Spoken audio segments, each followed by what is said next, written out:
장애와 인권. 피부에 흰색 반점이 생기는 질환 백반증은 과연 장애로 인정받을 수 있을까요? 최근 대전고법 행정일부는 백반증이 발병할 경우 장애로 인정해야 한다는 판결을 내놓았습니다. 최근 한모 씨가 A 씨를 상대로 낸 장애 등급 번복 취소 소송에서 원고 승소했기 때문인데요. 판결 사례를 자세히 살펴볼까요? 1991년 A시청에서 환경미화원으로 일하던 한 씨는 얼굴에 하얀 반점이 생기기 시작해 온몸으로 번져갔습니다. 병원의 진단은 백반증이었습니다. 한 씨는 자외선 때문에 백반증이 악화될 수 있다는 말에 결국 직장을 그만두게 되었습니다. 이후 2006년 시에서 안면부 3급 장애인으로 등록돼 국가 지원을 받게 되었습니다. 하지만 2011년 장애 등급 심사 절차가 강화된 후 장애인 등록이 취소됐습니다. 보건복지부의 장애 등급 판정 기준 고시에 따른 안면부 장애 증상에 백반증이 규정돼 있지 않았기 때문입니다. 한 씨는 장애 등급을 다시 인정받기 위한 소송을 냈고 법원은 1심에 이어 2심에서도 한 씨의 손을 들어줬습니다. 재판부는 한 씨는 일상 사회생활에 상당한 제약을 받는 안면장애인에 해당한다고 봐야 한다며 백반증은 복지부가 고시한 기준이 아닌 장애 관련 법령의 해석에 의해야 한다고 판시했습니다. 이어 장애인복지법 시행령을 보면 안면장애인은 얼굴의 변형, 기형으로 사회생활에 상당한 제약을 받는 사람이므로 백반증도 안면 부위 변형으로 볼 수 있고 장애 등급 판정 기준상의 색소 침착에도 해당한다고 볼 수 있다고 설명했습니다. 보건복지부의 장애 등급 판정 기준 고시에 따르면 안면장애는 안면부의 추상, 함몰, 비우 등 변형으로 인한 장애로 분류하고 있어 백반증은 해당하지 않습니다. 하지만 백반증으로 오랫동안 일상과 사회생활에서 상당한 제약을 받아왔다면 장애로 인정받아야 하는 것이 아닐까요? 또 다른 사례를 살펴보겠습니다. 현대판 노예 사건의 피해자는 지적 수준이 낮은 약자를 대상으로 한 심각한 인권 범죄입니다. 최근 잇따른 사건의 피해자들은 인권 유린을 당하고도 이를 인지하지 못할 만큼 지적장애를 가지고 있거나 지적장애가 의심되었습니다. 그러나 이를 적극 보호할 책무가 있는 정부나 지방자치단체의 노력은 제한적이고 또 지적장애인에 대한 지역사회의 낮은 인권 감수성도 이를 거들고 있습니다. K일보가 올 1분기 확인한 경제적 착취 사건의 피해자는 모두 5명이며 이들은 서울, 경북, 충남, 세 곳 등 모두 다른 지역에서 구조됐습니다. 이들 피해자는 도서벽지나 오지에 국한되지 않고 전국 어디서든 발생할 수 있다는 것을 보여줍니다. 피해자들은 짧게는 10년, 길게는 23년이나 장기간 노동 착취를 당했고 근무 환경도 열악했습니다. 또 하루 평균 12시간에서 18시간 정도를 일했고 쉬는 날도 거의 없었습니다. 또 피해자들은 임금조차 제대로 받지 못했을 뿐 아니라 주거 환경 역시 열악했습니다. 피해자들은 창고, 컨테이너 박스, 축사 옆 작은 집 등에서 지냈으며 냉난방도 제대로 되지 않는 곳도 있었습니다. 구조기관 관계자들은 사람이 살기 적합하지 않은 비위생적인 공간이라고 평가했습니다. 이들은 공통적으로 장기간 착취당해왔지만 도주할 생각을 하지 못했습니다. 피해자 5명 모두 지적장애가 의심되거나 장애 등급 판정을 받은 사람들로 이들은 낯선 사람에 대한 경계심이 강했고 스스로 인권 침해를 받고 있다는 사실조차 몰랐습니다. 일부는 기관에서 구조하려 했지만 일을 해야 한다며 거절하기도 했습니다. 중앙정부나 지자체 차원의 구조가 아닌 인권 침해에 관심을 갖게 된 일부 주민의 제보로 구조됐습니다. 사회적 약자인 장애인을 대상으로 한 대표적 인권 침해 사건인 현대판 노예 사건이 도시, 농촌 할 곳 없이 끊이지 않고 있습니다. 장애를 이용한 학대 범죄 예방을 할 수 있는 대책은 무엇일까요? 그럼 이번 차시 학습을 통해 장애와 인권에 대해 자세히 알아보도록 하겠습니다. 이번 시간에는 장애, 장애인의 인권과 권익 옹호, 장애인 관련 법률에 대해 살펴보겠습니다. 이를 통해 여러분은 장애의 정의를 이해하고 장애 유형별 특성에 대해 이해할 수 있고 장애인 인권의 다양한 관점을 통해 장애인의 권리를 설명할 수 있게 됩니다. 그리고 장애인 관련 주요 법률과 학대 관련 법률에 대해 이해할 수 있습니다.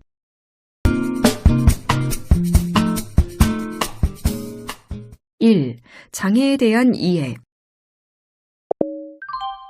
장애는 복잡하고 다차원적이고 논쟁이 많은 개념입니다. 신체적, 정신적 손상에 의하여 일상생활이나 사회생활에 불편함을 가진 것으로 장애를 규정하고 있습니다. 하지만 장애는 시대와 사회적 환경에 따라 변화하고 또 다르게 정의됩니다. 우리나라 장애인 복지법에서는 장애인을 신체적, 정신적 장애로 오랫동안 일상생활이나 사회생활에서 상당한 제약을 받는 자로 정의하고 있습니다. 국제기구의 장애 개념은 어떨까요? 처음에는 의료적, 개별적 모델이 주도했습니다. 초기에 세계보건기구에서는 ICD의 의료적 분류에 따라 장애를 분류하였고 장애에 대한 대처도 의료적 치료가 주였습니다. 그러나 만성질병 및 후유증의 증가에 따라 질병 자체뿐만 아니라 질병의 결과에 따라 발생하는 현상에 주목할 수밖에 없었으며 신체적 영역을 벗어난 개인적 영역, 사회적 영역에서의 불리함에 대한 명명 및 관리가 필요하게 되었습니다. 장애의 사회적 원인을 주장하는 전문가들의 개념을 살펴볼까요? 먼저 1980년대의 ICIDH 분류법의 경우 장애를 질병으로 인한 개인적 기능의 상실과 사회적 분리를 포함합니다. 그러나 이 분류법은 손상에 따라 기능의 장애가 발생하고 기능의 장애에 따라 사회적 장애가 발생한다는 인과론적 모델이라는 점에서 많은 비난을 받았습니다. 또한 적용에 어려움이 많고 사회 환경에 대한 고려가 부족하다는 점, 특히 사회적 모델에 입각한 경우 장애 문제는 질병에 의한 문제가 아니라 질병의 결과를 받아들이지 못하는 사회 환경의 문제이기 때문에 사회 환경에 대한 고려가 약한 장애 분류라는 비판을 받았습니다. 1997년에 ICIDH2 분류법은 ICIDH 비판을 수용하여 손상, 기능 제약, 사회적 장애를 단선적인 원인 관계가 아닌 상호 관련성을 갖는 것으로 보았습니다. 또한 기능의 제약, 사회적 장애는 사회의 문화에 따라 다르게 수용될 수 있다고 보았고 사회 환경에 의해 장애를 강조하기 위하여 사회적 맥락을 추가했으며 사회적 맥락이 각 구성 요소의 관계에 영향을 미치는 것으로 파악하였습니다. 그리고 사회 참여가 장애인 정책의 주요 이슈가 된 점을 감안하여 기능 제약과 사회적 장애라는 용어 대신 활동과 참여라는 용어를 사용하였습니다. 2001년의 ICF 분류는 기능과 장애를 건강 상태와 개인적 환경적 요인들의 역동적인 상호작용으로 이해해 ICIDH2 분류법보다 적극적이고 긍정적인 용어를 사용하였습니다. 장애 개념의 추세를 정리해 보겠습니다. 장애를 설명하는 개념들은 세계보건기구의 장애 개념의 변화에 따른 세계적 추세에 맞추어 개별 및 의료 모델에서 사회적 및 환경 중심 모델로 전환되었습니다. 그리고 장애 개념을 광범위하게 규정하게 되었습니다. 초기에는 장애로 인한 국가적 보호의 필요성을 인정하는 인구가 극히 제한되어 있었지만 장애에 대한 적극적인 보호와 지원을 표방하는 추세에 부합하도록 장애에 대한 개념도 대폭 확대되고 있습니다. 또한 장애를 규정하는 개념이 단순 모델에서 복합 모델로 전환되었습니다. 초기에 장애를 규정하는 모델은 개별적 손상이나 능력의 장애를 강조하는 개별적 모델에 기반한 것이었습니다. 그러나 사회적 모델이 그 설득력을 확장하게 됨에 따라 사회적 모델의 요소를 통합하여 개별적 모델과 사회적 모델을 동시에 설명하려는 시도들이 이루어져 개념을 설명하는 모델들도 복합적인 내용을 포함하는 추세로 변화하였습니다. 그리고 장애의 개념 규정에서도 환경적 요인들을 점차 강조하게 되었습니다. 환경적 요인을 강조하는 추세는 장애를 광범위하게 규정하는 추세 및 복합적인 모델로 변화하는 추세와 깊은 관련성이 있습니다. 환경적 요인에 대한 강조는 장애에 대한 국가와 사회의 적극적인 역할을 강조하는 관점과 일치합니다. 세계보건기구의 정의를 보면 손상, 기능장애, 사회적 장애 등의 기존의 용어 대신 신체 구조와 기능, 활동과 참여, 환경적 요인, 개별적 요인 등의 용어를 사용하고 있습니다. 계속해서 장애 범주와 유형에 대해 살펴보겠습니다. UN 장애인 권리협약에서 장애는 진화하는 개념으로 보고 또 장애는 손상을 가진 개인과 그 개인을 둘러싼 태도, 환경적 장벽들 사이의 상호작용의 결과라고 강조하였습니다. 이러한 장벽들은 장애인이 타인과 동등한 위치에서 완전하고 효과적으로 사회에 참여하는 것을 가로막고 장애를 하나의 상호작용 결과라고 정의하는 것은 장애가 그 개인의 속성이 아니라는 것을 의미합니다. 장애는 그 사회의 정치적, 경제적, 사회적, 문화적 환경을 기반으로 법적으로 결정되므로 사회적 환경과 시대적 상황에 따라 다르게 규정됩니다. 선진국의 경우는 WHO에서 정하고 있는 장애 분류에 의거하여 장애 범주를 포괄적으로 정의하고 있지만 개도국이나 후진국의 경우에는 장애 범주를 협소하게 정의합니다. 그렇다면 우리나라는 장애의 종류와 기준을 어떻게 구분하고 있을까요? 장애인 복지법의 근거에 신체적 장애와 정신적 장애로 분류하고 신체적 장애는 외부 신체 기능의 장애와 내부 기관의 장애로, 정신적 장애는 발달 장애 또는 정신질환으로 발생하는 장애로 구분합니다. 장애인 등록은 1988년 11월 실시되었고 1989년 장애인복지법에서 등록장애인을 지체장애, 시각장애, 청각장애, 언어장애, 정신지체 등 5가지 범주로 규정합니다. 이후 2차례의 장애범주 확대에 따라 현재 총 15가지 장애 유형으로 확대되었습니다. 각각의 장애에 대해 좀 더 자세히 살펴볼까요? 먼저 신체적 장애 중 외부 신체 기능의 장애에 대해 살펴보겠습니다. 지체장애란 사지와 몸통에 있는 중추신경계, 근육 및 뼈, 관절 등의 부상이나 질병으로 인하여 장기간 일상생활에서 혼자 활동하는 것이 곤란한 상태를 의미합니다. 지체장애는 장애 종류 가운데 가장 다양한 유형과 종류를 보이며 전체 장애 인구의 49%를 차지합니다. 또 영유아기의 탐색 활동이 제한되고 학령기 때 학습 활동에 제약을 경험하기 쉽습니다. 그리고 지체장애는 장애의 원인, 정도, 부위, 장애가 발생한 기간 등에 따라 다양한 차이가 있습니다. 뇌병변 장애는 뇌와 척수의 손상으로 인한 복합적인 장애로 보행 혹은 일상생활 동작에 제한을 받는 것을 의미합니다. 뇌성마비는 뇌의 기질적 병변으로 장애의 중복을 들 수 있는데요. 주 동반 장애로는 언어장애가 가장 많고 지적장애, 시각장애, 청각장애를 동반하는 경우가 많습니다. 뇌성마비의 경우 전염되거나 유전되지 않으며 완치되지 않습니다.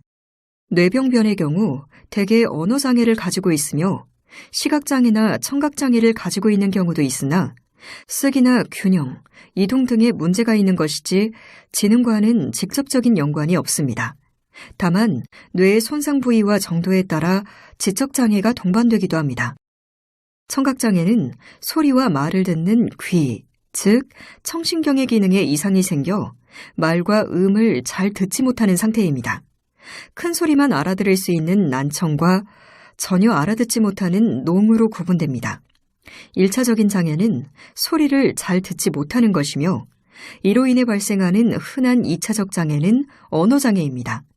특히 청각장애는 시각장애인과 함께 교육적으로 불이익을 받거나 사회적으로 소외되는 경우가 많은데요. 경제, 취미, 종교 등 사회 전 영역에 걸쳐 참여의 기회가 제한되거나 차별을 당할 수 있습니다. 그리고 청각장애인은 개인의 청력이 다르기 때문에 보청기를 착용하고 어느 정도 청취가 가능한 사람도 있고 단순히 소리만 인지할 뿐 소리를 변별할 수 없는 경우도 많습니다. 따라서 농인과 대화를 할 때는 장애인의 주된 의사소통 방식이 무엇인지 파악해야 합니다.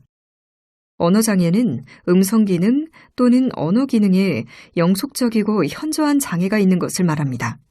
언어장애는 많은 경우 청각이나 지적장애 등 다른 장애가 중복되어 나타나는 경향이 높습니다. 언어장애는 언어의 표현력, 발음에 문제가 있는 유형인 표현성 언어장애와 언어를 이해하는 데 제약이 있는 유형인 수용성 언어장애가 있습니다. 외관상으로 장애 여부를 확인할 수 없는 경우도 많아서 대화를 나누기 전에는 장애 여부를 파악하기 어려울 수 있습니다. 안면장애는 안면 부위의 변형 또는 기형으로 인하여 사회생활을 하는데 상당한 제한을 받는 장애입니다. 안면장애는 기능상의 특별한 문제점이 없더라도 사회적으로 생활하는 데 큰 어려움을 겪는 사회적 장애의 대표적인 사례가 되고 있는데요. 외모의 변형으로 인해 대인관계에 어려움을 겪고 사회생활에 어려움을 갖는 경우가 많으며 사회적 차별에 의해 곤란을 겪습니다. 특히 일상생활이 자유롭지 못해 심리적 어려움을 겪을 가능성이 높으며 피부 변형과 건조로 인해 각종 질환을 유발하게 됩니다. 계속해서 내부기관의 장애에 대해 살펴보겠습니다. 신장장애인은 신장의 기능 부전으로 혈액투석이나 복막투석을 지속적으로 받아야 하거나 신장 기능의 영속적인 장애로 일상생활에 상당한 제약을 받는 사람입니다. 신장장애가 생기면 혈액정화를 목적으로 혈액투석 기계를 사용하여 혈액투석을 하거나 인체의 복막을 이용한 복막투석을 하게 되는데요. 신장이식을 받지 않는 경우 평생 동안 투석요법을 받아야 합니다. 신장장애인은 진료 일수가 길고 병원에서 소비하는 시간이 많아 취업 등의 사회적 활동에 제약을 많이 받습니다. 심장장애는 치료 일수가 길고 진료 및 의료적 처치에 대한 욕구가 큰 만성 심장질환에 해당하는 것으로 심장의 기능 부전으로 인하여 일상생활 정도의 활동에도 호흡곤란 등의 장애가 있어 일상생활 활동에 현저한 제한을 받는 장애입니다. 심장장애인은 일상생활에서뿐만 아니라 사회생활에서 큰 어려움을 겪게 되며 특히 직업생활이 어려운 경우가 많아서 경제적 어려움 또한 가중됩니다. 간장애는 간의 만성적인 기능 부정과 합병증 등으로 인한 간 기능의 장애로 인해 일상생활을 하는데 상당한 제한을 받는 것을 의미합니다. 간장애의 증세로는 피로, 구토, 식욕부진, 헛배부름, 소화불량, 체중 감소 등을 들 수 있습니다. 호흡기 장애는 폐나 기관지 등 호흡기관의 만성적 기능 부전으로 인하여 호흡 기능의 장애로 인해 일상생활을 하는데 상당한 제한을 받는 것을 의미합니다. 호흡기 장애 또한 의료비 지원이 필수적이며 다른 내부 장애에 비해 운동성이 더 떨어지기 때문에 운동 기능을 향상시킬 수 있는 운동 프로그램과 가사와 관련된 활동을 지원할 수 있는 서비스가 필요합니다. 장루, 요루 장애는 배변 또는 배뇨 기능의 장애로 인하여 장루 또는 요루를 시술하여 일상생활에 상당한 제한을 받는 상태를 의미합니다. 일반적으로 대장암, 방광암 등의 수술을 받았거나 각종 사고 등으로 인공 배뇨관에 의존하는 경우 정상적 배변 기능을 상실합니다. 장루는 복부를 통해 결장 부위의 수술로 만들어진 개구로 장루 수술을 받으면 대변을 더 이상 항문을 통해 배출할 수 없고 결장을 통해 배출하며 배변 활동을 스스로 조절할 수 없어 대변을 모으기 위한 일회용 주머니를 착용하게 됩니다. 장루, 요루 장애인은 대변이나 소변 조절 능력이 없어 수시로 배설하므로 신체에 부착하는 보조장치를 이용하여 관리하게 되는데 일상에서 냄새 등 여러 가지 문제점을 야기시켜 주변 사람과 당사자가 불편함을 겪습니다. 따라서 대인관계, 취업 등 사회적 활동이 어려워 일상생활에 지장을 받습니다. 뇌전증 장애는 뇌전증에 의한 뇌신경세포의 장애로 인하여 일상생활 또는 사회생활을 하는데 상당히 제한을 받는 것을 의미하며 뇌전증 발작이 언제든지 재발할 수 있는 만성적인 질병 상태입니다. 뇌전증 장애는 간질장애로 불리다가 장애인복지법 시행령 개정으로 명칭이 뇌전증 장애로 변경되었습니다. 뇌전증이란 대뇌의 이상 또는 손상으로 원래 갖고 있던 전기 에너지가 과도하게 방출되어 경련 발작, 의식 소실 등의 증세가 반복적으로 발생하는 질병을 말하는데요. 특히 뇌전증 장애에 대한 부정적 인식이 잔존하여 사회생활에도 큰 불편을 겪는 장애입니다. 정신적 장애에 대해 살펴볼까요? 먼저 지적장애인은 지적 기능과 적응 행동상의 어려움이 함께 존재하여 자신의 일을 처리하는 것과 사회생활에 적응에 상당히 어려움이 있습니다. 통상적으로 인지기능, 언어능력, 운동기능, 사회적 발달 등을 종합적으로 측정하는 지능검사 및 사회성숙성 검사를 실시하여 지능지수와 사회성숙지수가 일정 점수 이하인 사람을 말합니다. 현재 우리나라 장애인복지법에서는 지적장애인을 정신발육이 항구적으로 지체되어 지적능력의 발달이 불충분하거나 불완전하고 자신의 일을 처리하는 것과 사회생활의 적응이 현저히 곤란한 사람으로 정의하고 있습니다. 자폐성 장애는 사회적 상호작용과 의사소통이 어렵습니다. 제한된 행동과 제한된 관심을 나타내는 발달장애로 개인마다 가지고 있는 다양한 유형으로 인해 자폐 스펙트럼 장애라고도 합니다. 지능에 관계없이 일상생활에 어려움을 보이는 경우가 많으며 전체 자폐성 장애인의 약 70%가 지적장애를 동반합니다. 자폐성 장애의 가장 큰 어려움은 사회성 영역입니다. 정신장애는 조현병, 양극성 정동장애, 분열형 정동장애, 반복성 우울장애 등에 따른 감정조절, 행동, 사고, 기능 및 능력의 장애로 인해 일상생활이나 사회생활에 제약이 있는 상태입니다. 사람에 따라 자기 통제력을 상실하고 이상행동을 하기도 하며 다른 사람들과 정서적 관계를 맺거나 의사소통이 힘들어 사회생활을 지속해 나가는데 어려움이 발생합니다. 또한 이상행동이나 사람을 해치는 등 사고를 일으킬지 모른다는 사회적 편견으로 사회로부터 더욱 고립되고 가족들도 지지와 치료에 경제적, 심리적으로 지쳐있는 경우가 많습니다. 2. 장애인의 인권과 권익 옹호 이해. 인권은 모든 인간이 갖는 당연하고 기본적 권리입니다. 그러나 인간으로서 갖는 당연한 권리가 실제로 무엇인지는 규정하기 어렵습니다. 인권의 개념은 시대에 따라 변화하고 진화하기 때문입니다. 유엔 인권위원회의 인권에 대한 정의가 인간이기 때문에 당연히 갖는 권리, 즉 하늘이 내린 권리라는 철학적 이념에 바탕을 두었다면 국가인권위원회법은 인권을 헌장이나 선언, 헌법, 법률 등 정치적, 법적 문서들에 의해 구체적으로 규정된 권리라고 정의합니다.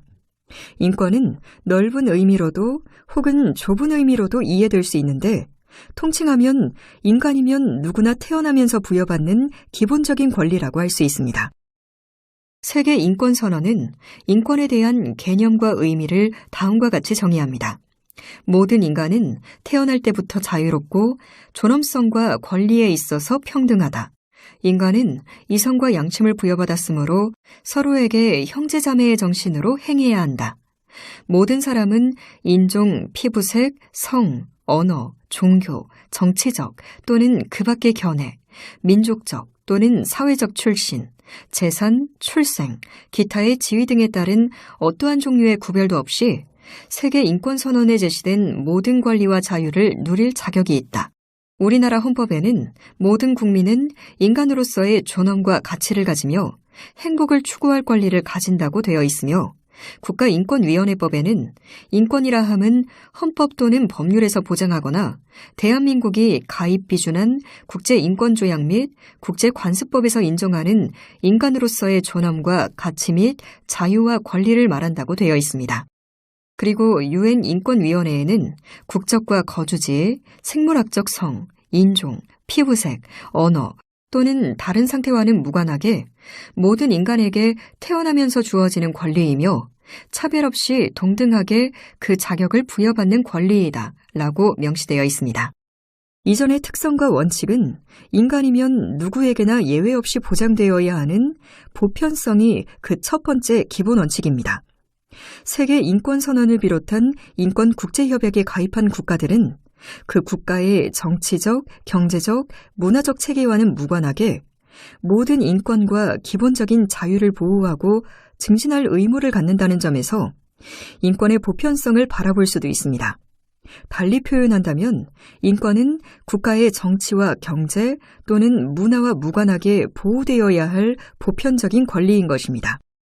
또한 인권은 남에게 양도할 수 없는 권리로 세계 인권선언은 인권이 차별 없이 보장되어야 할 권리, 포기하거나 빼앗길 수 없는 권리라고 선언하였습니다.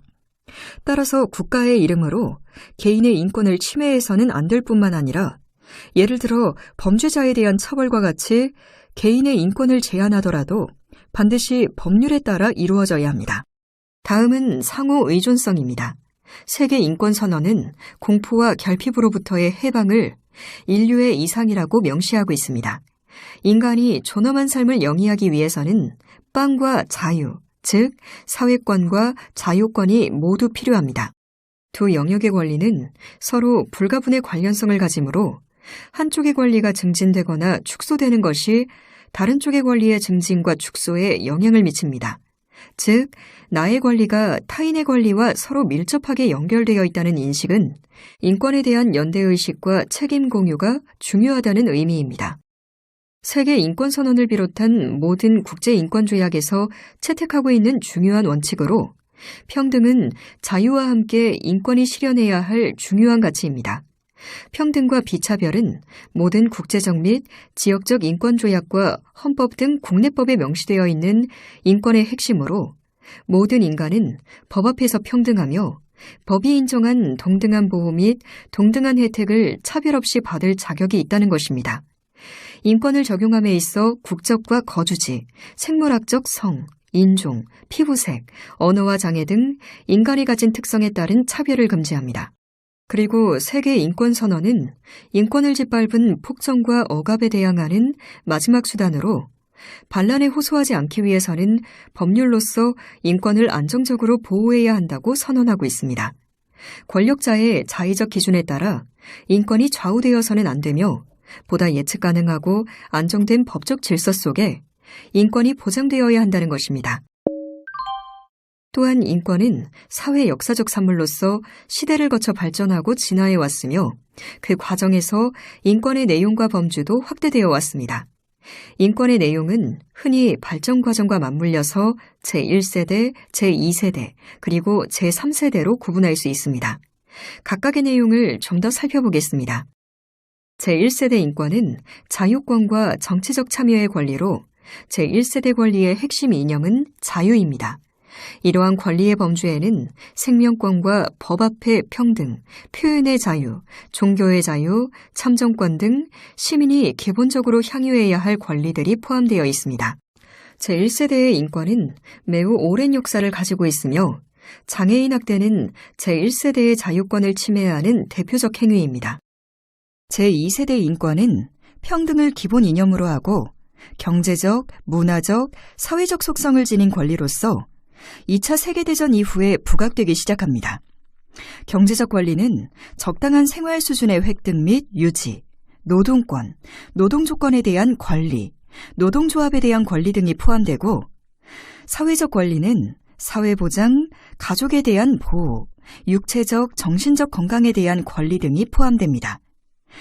문화적 권리에는 교육권, 문화적 생활에 참여할 권리, 자유로운 과학적 진보로부터 이익을 향유할 권리, 소수자의 권리 등이 있습니다. 제1세대 인권과 비교해 즉각적인 보장이 요구되기보다는 국가가 가진 자원에 따라 권리 보장의 정도와 시기가 달라질 수 있습니다.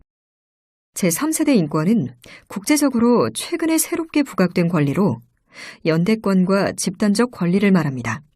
1977년 프랑스 법학자 카렐 바삭에 의하여 정의되었고 연대권은 국가들 간의 빈부격차, 국제 무기 경쟁과 핵전쟁의 위협, 그리고 생태 위기 등의 국제 문제에 대한 각성으로부터 나온 새로운 인권 목록입니다. 집단적 권리에는 자기결정권, 경제적, 사회적 발전의 권리, 건강한 환경권, 의사소통의 권리 등 다양한 권리들이 포함됩니다. 권익 옹호에 대해 살펴보겠습니다. 권익 옹호는 변호, 지지, 주장 등의 개념을 포함합니다. 누군가를 대변하고 지지하는 활동은 오래전부터 존재했지만 아직도 많은 사람들에게 권익 옹호 활동은 모호한 것으로 이해되고 있습니다. 용어에 있어서 역시 권익 옹호, 옹호, 권리 옹호 등이 혼용되어 사용되고 있으며 지향하거나 관여하는 학문 또는 정책 분야에 따라 다양한 형태로 그 의미가 이해될 수 있습니다. 사회복지 분야에서는 권익옹호의 목적을 사회정의, 권리실현 등 사회복지 실천의 목적과 동일하게 둡니다. 그리고 옹호하는 대상은 스스로 자신을 변호하기 어려운 사회적 취약계층으로 정의하므로 이용자와 동일하게 둡니다. 옹호활동의 범주는 권리 옹호 대상자의 일상생활 지원을 위한 정보 제공에서 사회환경을 변화시키기 위한 입법 정책 활동, 나아가 사회행동까지 포괄하는 것으로 봅니다. 권익옹호의 원칙 첫째는 모든 사람을 위한 것입니다. 특정 장애인만을 위한 것이 아닌 필요로 하는 모든 사람을 위한 것이며 여성, 소수인종, 다른 문화집단에 의해 그들의 이익을 증진시키기 위해 사용될 수 있습니다. 둘째, 옹호 서비스 이용자가 그들의 동료, 시민들과 동등하게 발맞추어 그들의 견해, 선호, 결정사항을 표현하는 것을 지원하는 것입니다. 셋째, 동등한 권리를 수호하고 차별을 없애려는 것입니다. 동등한 권리와 반차별에 대한 투쟁은 권익옹호 개념의 주요 부분입니다. 권익옹호의 주요 목적은 불이익을 당한 사람들이 그들의 동료 시민들과 동등한 대우를 받도록 하는 것이며, 넷째, 홀로 되고 배제된 사람들이 사회와 그들의 지역사회에 포함될 수 있도록 격려 지원하는 것입니다. 다섯째, 권익옹호에 정답의 형태가 있는 것은 아닙니다. 다양한 형태는 다양한 욕구를 만족시킬 수 있습니다. 여섯째, 옹호인은 서비스 이용자만 옹호할 수 있고 또는 이용자 집단을 대신하여 옹호 활동을 할 수도 있습니다. 일곱째, 옹호인은 서비스 이용자의 선택과 결정을 대신하여 말하는 것이지 이용자를 대신하여 선택과 결정을 하는 것은 아닙니다. 즉, 옹호인은 이용자에게 영향을 끼치려 해서는 안 됩니다. 여덟째, 옹호인은 옹호 관계 내에서 이해상충의 가능성을 갖지 않아야 합니다. 옹호인은 다른 사람에 의해 영향을 받아서는 안 되고 서비스 이용자의 이해를 따라야 합니다. 옹호인 또는 다른 사람들이 어떻게 생각하던 간에 이용자가 말하고자 하는 것을 표현하는 것이 목표입니다. 3. 장애인 관련 법률의 이해. 먼저 장애인 복지법을 알아보겠습니다. 세계 장애인의 해를 맞아 1981년에 제정된 심신장애자 복지법은 1989년 장애인복지법으로 전부 개정되어 장애인으로 용어를 변경하였고 장애인 등록제가 실시되었습니다. 2007년 전부 개정에서는 중증장애인 및 여성장애인을 포함한 자립생활 실현을 위한 각종 제도가 도입되었으며 도가니 사건 이후 2012년에는 장애인 학대의 정의, 장애인 학대 신고 의무와 절차, 응급조치 의무, 학대장애인의 보조인 선임, 금지 행위에 대한 조항을 추가하여 장애인 학대에 대한 명확한 법적 근거를 마련하였습니다.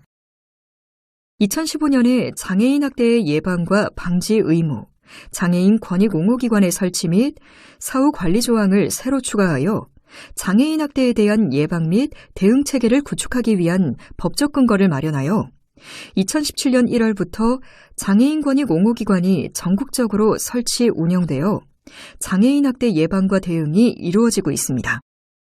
장애인 차별금지 및 권리구제 등에 관한 법률은 장애 문제를 개인의 문제가 아닌 사회구조적 문제와 시혜가 아닌 인권의 차원에서 다룬 법률로 2007년 4월 10일에 제정하였습니다. 사회적 소수자의 차별금지에 관한 법률로 장애인 당사자들의 요구와 입법 노력에 의한 사회적 합의하에 제정하였는데요. 법률에서 정하고 있는 장애 차별 유형은 다음과 같습니다.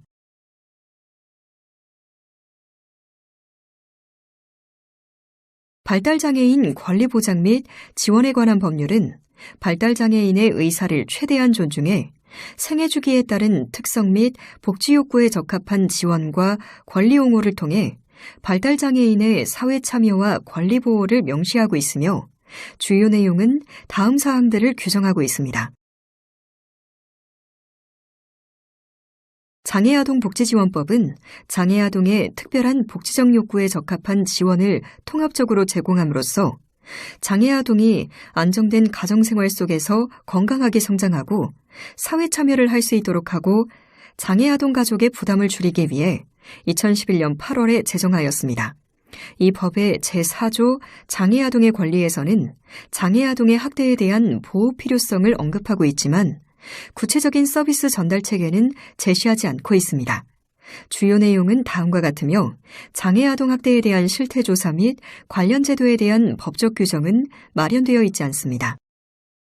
정신건강 증진 및 정신질환자 복지서비스 지원에 관한 법률은 정신질환의 예방, 치료, 정신질환자의 재활, 복지, 권리 보장과 정신건강 친화적인 환경 조성에 필요한 사항을 규정해 국민의 정신건강 증진 및 정신질환자의 인간다운 삶을 영위하기 위한 목적으로 마련하였습니다. 정신보건법이 21년 만에 전부 개정되어 2017년 5월 30일부터 정신건강 증진 및 정신질환자 복지 서비스 지원에 관한 법률이 시행되었고 정신질환자 인권보호 강화를 위한 입퇴원제도 개선, 정신질환자 복지 지원 및 국민 정신건강 증진에 대한 사업 근거를 새로 마련한 법률입니다. 이외에 장애인 관련 법률은 다음과 같습니다.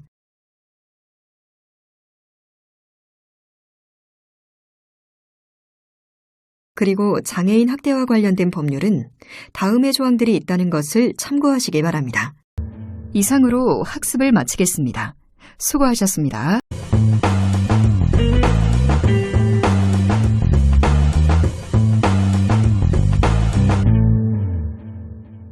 장애인 학대와 장애인 권익 옹호 기관.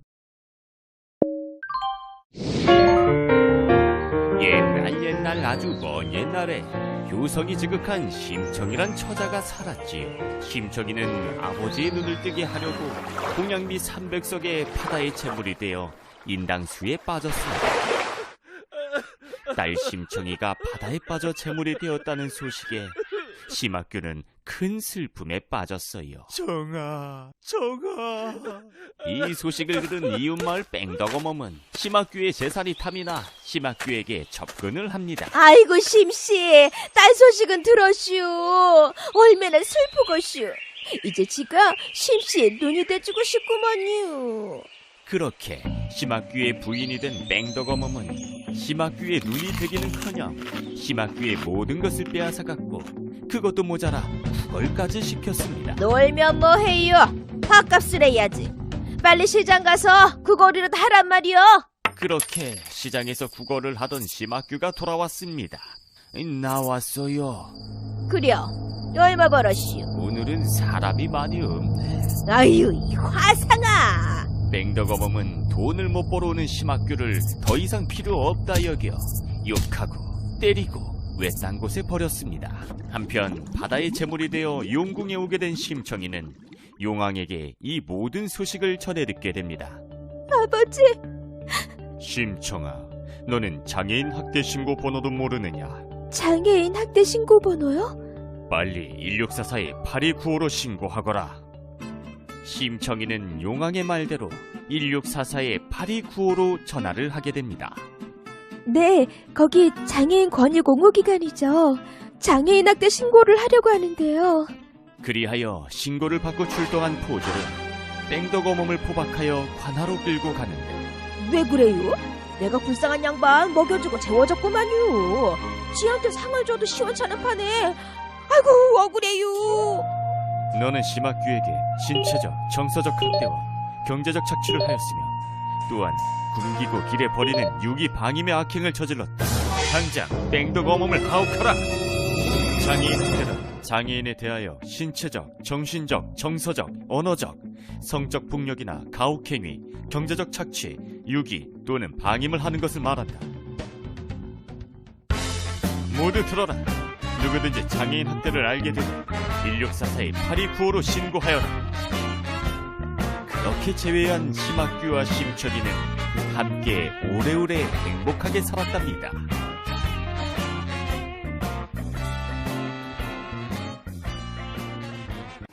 장애인 학대 시 신고를 어디로 하면 좋을지 영상을 통해 잘 확인하셨나요? 영상과 같이 장애인에 가해지는 가혹행위, 경제적 착취, 유기 또는 방임과 같은 행동을 목격했다면 적극적으로 신고해 주시기 바랍니다. 그럼 이번 차시 학습을 통해 장애인 학대와 장애인 권익 옹호 기관에 대해 자세히 알아보도록 하겠습니다.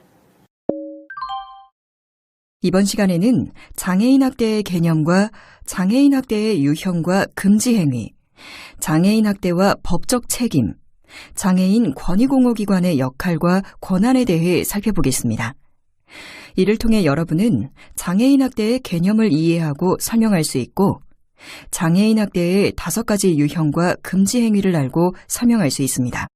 그리고 장애인 학대에 따른 형사처벌이나 민사책임 등을 이해할 수 있으며 장애인 권익공호기관의 역할과 기능, 권한을 알고 활용할 수 있습니다.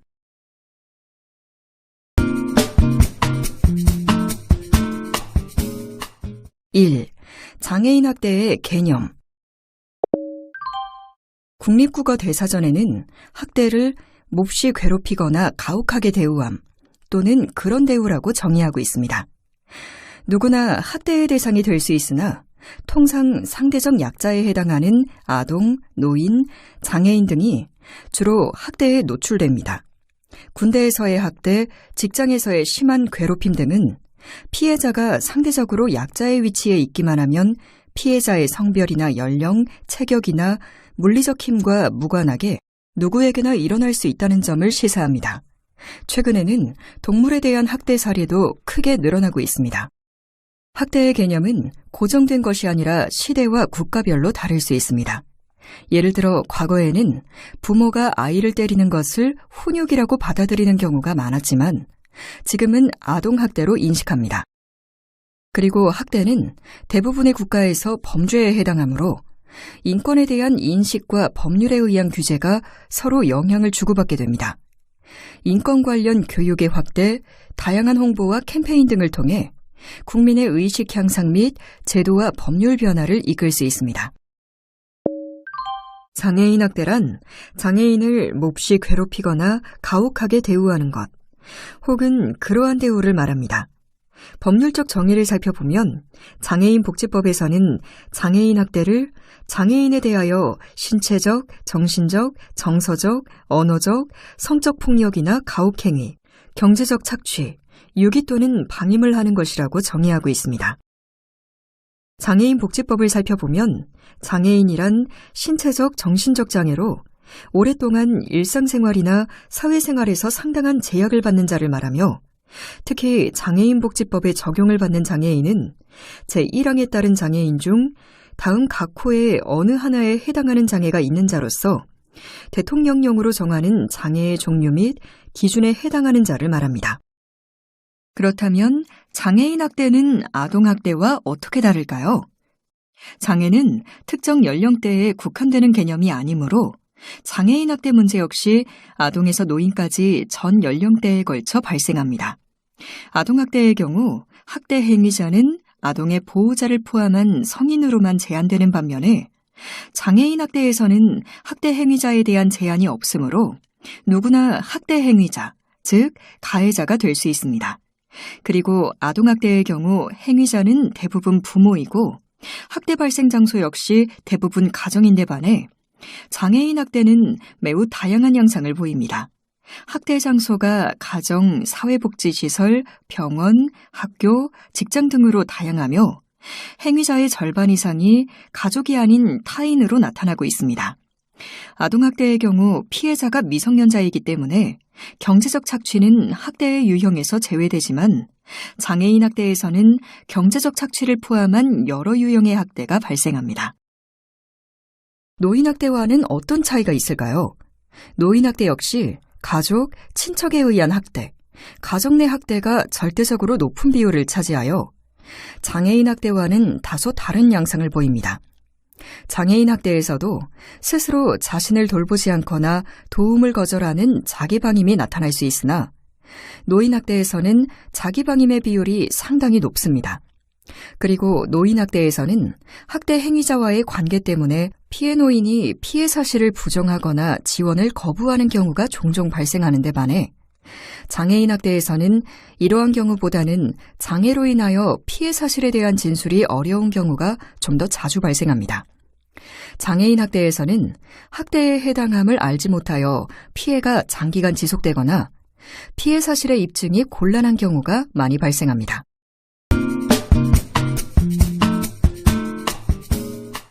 2. 장애인 학대의 유형과 금지 행위. 장애인 학대의 유형은 여러 가지 방법으로 분류할 수 있으나 장애인 권익옹호기관에서는 장애인 복지법에 따른 장애인 학대의 정의를 분석하여 5개 유형으로 분류하고 있습니다. 이에 따르면 장애인 학대는 신체적 학대, 정서적 학대, 성적 학대, 경제적 착취, 유기, 방임의 5개 유형으로 나뉘어집니다. 그 개념을 살펴보면 신체적 학대는 신체적 폭력이나 가혹행위를 말하고 정서적 학대는 언어적 혹은 비언어적 방법으로 이루어지는 정서적 폭력이나 가혹행위를 의미합니다. 성적 학대는 성적 폭력이나 가혹행위이며 경제적 착취는 노동력의 착취, 공적급여를 포함한 재산의 갈취 및 편취, 재산관리나 금전거래에서 피해자의 장애를 이용하여 부당한 이득을 얻는 행위입니다. 유기 및 방임은 보호, 감독의 의무가 있는 사람이 자신의 보호나 감독을 받는 장애인을 버리거나 자신의 보호나 감독을 받는 장애인에 대한 기본적인 보호, 치료를 소홀히 하는 행위를 말합니다. 하나의 장애인 학대 행위도 그 내용에 따라 여러 가지 유형의 학대에 동시에 해당할 수 있으며 실제로 장애인을 때리고 모욕하고 장애인의 돈도 빼앗는 등 여러 유형의 학대가 함께 벌어지는 사례가 매우 흔합니다. 여기서 잠깐 용어를 살펴보고 갈까요? 가혹행위는 사람에게 견디기 어려운 수치나 모욕, 고통을 주는 행위이고 공적급여는 국민기초생활보장법에 따른 생계급여, 장애인연금, 장애수당 등 국가나 지자체를 통해 지급되는 돈이나 물품 등을 말합니다. 장애인연금은 만 18세 이상 등록된 중증장애인 중 소득 인정액이 보건복지부 장관이 매년 결정 고시하는 금액 이하인 사람에게 정부에서 지급하는 연금을 말합니다. 경제적 착취에서 설명된 갈취, 편취에 대해 알아보겠습니다. 먼저 갈취는 폭행, 협박을 통하여 피해자로부터 강제로 재물이나 재산상 이익을 빼앗는 것이며 편취는 피해자를 속여 재물이나 재산상 이익을 교부하도록 하여 이를 빼앗는 것입니다. 유기 및 방임에서 설명된 보호 감독의 의무가 있는 사람은 친권자, 후견인, 장애인을 보호, 양육, 교육하거나 그러한 의무가 있는 사람, 업무, 고용 등의 관계로 사실상 장애인을 보호, 감독하는 사람입니다. 각 학대 행위를 구체적으로 알아보겠습니다. 먼저 신체적 학대는 피해 장애인의 몸에 물리적 힘을 사용하는 등의 방법으로 신체에 손상을 입히거나 고통을 주는 것을 말합니다. 폭행 외에 신체의 구속, 약물 투여, 잠을 재우지 않거나 굶기는 등 다양한 가혹행위가 포함됩니다. 신체적 학대 대표 행위로는 손이나 발 등 몸을 이용하거나 몽둥이, 흉기 등 도구를 이용해 때리거나 상처를 입히는 행위, 체벌이나 기압, 잠을 재우지 않기, 굶기기, 상한 음식이나 지나치게 많은 양의 음식물 섭취 강요 등의 가혹행위, 불필요하거나 과도한 약물의 투여, 화상이나 동상을 입히는 행위, 몸을 강제로 묶거나 가두는 행위, 출입을 통제하는 행위, 원치 않는 수술이나 시술을 받게 하는 행위 등입니다. 정서적 학대란 마음에 상처를 입히거나 심한 수치심 혹은 모욕감, 정신적 고통을 느끼게 하는 행위를 말합니다. 정서적 학대는 언어적인 방법뿐만 아니라 비언어적인 방법 등 다양한 형태로 이루어질 수 있습니다. 성적 수치심이나 모욕감을 주는 행위, 성과 관련하여 정신적 고통을 주는 행위는 성적 학대로 볼 수 있으며 정서적 학대는 신체적 학대 등 다른 유형의 학대와 함께 발생하는 경우가 많습니다. 정서적 학대 대표 행위로는 공포감을 주는 위협이나 협박, 지속적인 비하나 모욕, 조롱, 욕설, 따돌림, 소외, 무시 등을 들 수 있으며 그 외에도 종교적 행위의 강요나 원하는 종교적 행위를 금지시키는 행동, 이웃, 친구, 지인 등을 만나지 못하게 하거나 먼 곳으로 보내 사회관계로부터 고립시키는 행위 등이 있습니다. 성적 학대는 강간, 강제추행 등만을 의미하는 것은 아니며 성매매 등 성적 착취, 성희롱 등 성적 수치심을 줄 수 있는 행위를 포괄합니다. 성적 학대는 성별이나 연령과 상관없이 발생하는 것으로 누구나 피해자가 될 수 있으며 동성 간에도 발생할 수 있습니다. 성적 학대는 의사표현이나 판단에 어려움을 겪거나 낮은 수준의 협박이나 회유에도 저항하기 어려워하거나 거절이나 반대의 의사표현이 자주 무시되고 순종적 태도를 강요받는 장애인 개인의 상황을 이용하는 경우가 많습니다. 따라서 피해 장애인이 명시적으로 반대 의사를 표현하지 않았거나 저항이 없었다고 하여 성적 학대가 아니라고 보아서는 안 됩니다. 성적 학대 용어를 살펴보겠습니다. 강간은 성폭행이라고도 하며 폭행이나 협박을 수단으로 간음하는 것입니다. 강제추행은 폭행이나 협박을 수단으로 간음이 아닌 성적 수치심이나 혐오감을 일으키는 성적 접촉을 하는 것이며 준강간, 준강제추행은 피해자의 심신상실이나 항거불능 상태를 이용한 강간이나 강제추행을 말합니다. 그리고 성희롱은 성적 언동 등으로 성적 굴욕감이나 혐오감을 느끼게 하는 것입니다. 성적 학대 대표 행위로는 강간, 준강간, 강제추행, 준강제추행, 성적 모욕이나 비하, 동의하지 않은 신체 접촉, 성적 이미지나 동영상 전송 등의 성희롱, 다른 사람이 볼 수 있는 환경에서 목욕이나 신병관리, 옷을 갈아입도록 하는 등으로 성적 수치심을 주는 행위, 강압이나 회유 혹은 피해 장애인을 속이는 등 여러 가지 방법으로 원치 않는 성매매를 알선하거나 성매매를 하도록 하는 행위, 장애인에게 원치 않는 성행위나 음란 행위를 하도록 시키거나 나체나 성행위 장면을 촬영하는 행위 등입니다. 경제적 착취는 장애인의 금전, 가치 있는 물건 등의 재산을 힘으로 빼앗거나 혹은 장애인을 속여서 스스로 내어놓도록 함으로써 경제적으로 손해를 끼치는 것을 말합니다. 여기서 재산에는 기초생활수급비나 장애인연금, 장애수당 등 공적급여가 포함되며 채권 등 재산적 가치 있는 권리도 포함됩니다. 경제적 착취의 형태는 매우 다양하여 임금을 주지 않고 일을 시키거나 임금을 가로채는 행위, 보증을 서게 하거나 명의를 도용하는 등의 방식으로 빚을 지게 하는 행위, 부당한 계약 체결 등도 포함됩니다. 이외 채권이나 상속을 포기하게 하는 것, 불리한 상속재산 분할 협의 등을 강요하거나 속여서 이 같은 행위를 하게 하는 것도 경제적 착취에 해당합니다. 경제적 착취의 대표 행위로는 노동력 착취, 폭행이나 협박 등 강제로 재산을 빼앗는 행위, 속이거나 몰래 재산을 가로채는 행위, 명의를 도용하여 재산을 가로채거나 대출이나 카드빚 등의 채무를 발생시키는 행위, 폭행, 협박이나 속이기, 회유 등 다양한 방법으로 현저하게 부당한 계약을 체결하거나 재산과 관련된 권리를 포기하게 하는 행위 등입니다. 유기란 보호, 감독의 의무가 있는 사람이 보호나 감독이 필요한 장애인을 보호하지 않고 버리는 행위를, 방임이란 보호 의무자가 보호나 감독이 필요한 장애인에 대한 기본적인 보호나 치료 등을 소홀히 하는 행위를 말합니다.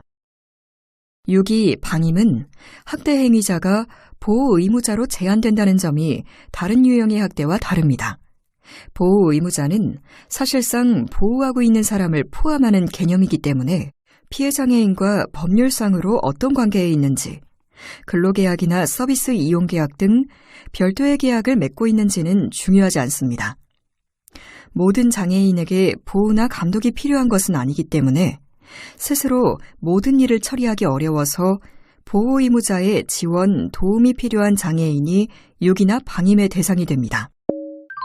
유기, 방임 대표 행위로는 장애인을 본래 거주지가 아닌 장소에 버리고 연락을 끊는 행위, 기본적인 의식주를 제대로 제공하지 않는 행위, 목욕, 세탁, 신변 처리 등에 관한 지원을 소홀하게 하고 방치하는 행위, 치료, 수술 등 의료적 처치가 필요함을 알고도 이를 지원하지 않고 방치하는 행위, 기본적인 교육 훈련을 일체 지원하지 않는 행위, 장애인이 스스로 자신을 전혀 돌보지 않거나 일체의 외부 지원이나 도움을 거부하는 행위 등이 있습니다.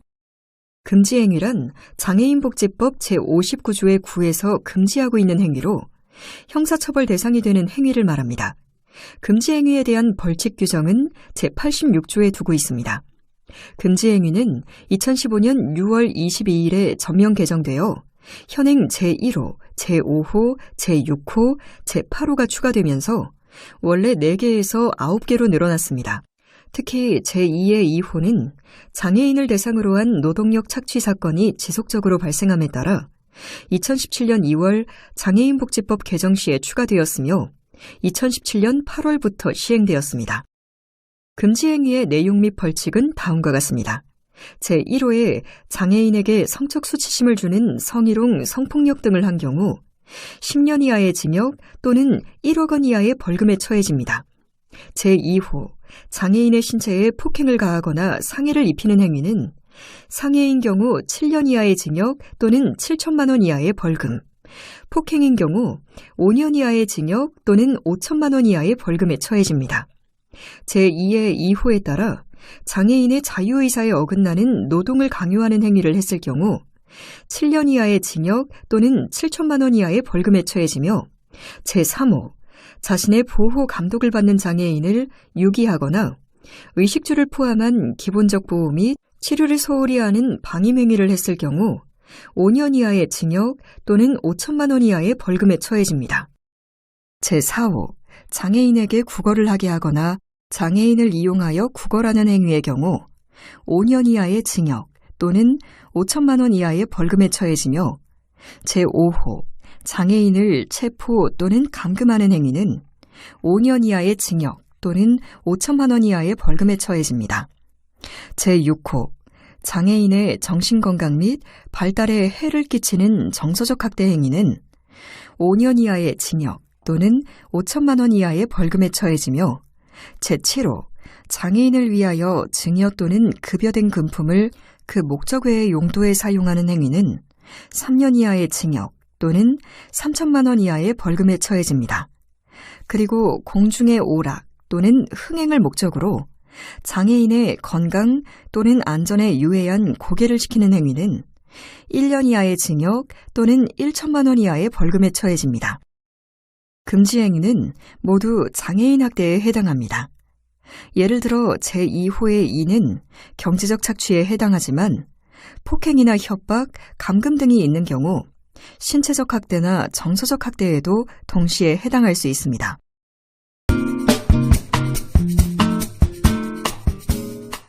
(3) 장애인 학대와 법적 책임.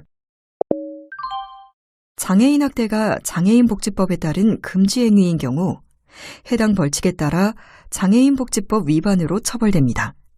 그러나 법률에서 장애인 학대 범죄와 같은 별도의 개념을 두고 있지 않기 때문에 실제 학대의 내용에 따라 다양한 법률이 적용됩니다. 즉, 장애인을 학대한 경우 반드시 장애인복지법에 의해서만 처벌되는 것은 아니고 범죄의 구체적인 내용에 따라 다른 법의 적용을 받거나 타 법과 장애인복지법이 동시에 적용될 수 있습니다. 예를 들어 피해 장애인이 아동인 경우에는 아동학대 범죄의 처벌 등에 관한 특례법이 적용될 수 있고 성적 학대인 경우에는 성폭력 범죄의 처벌 등에 관한 특례법이 적용될 수 있습니다. 학대 유형별로 형사 책임에 대해 알아보겠습니다. 신체적 학대와 정서적 학대는 장애인복지법 외에 일반적으로 형법이 주로 적용됩니다. 그러나 흉기를 이용하거나 여러 명이 가담할 경우 폭력행위 등 처벌에 관한 법률 등의 형사특별법이 적용될 수 있고 해당 행위가 가정폭력범죄가 해당하는 경우 가정폭력범죄의 처벌 등에 관한 특례법이 적용될 수도 있습니다.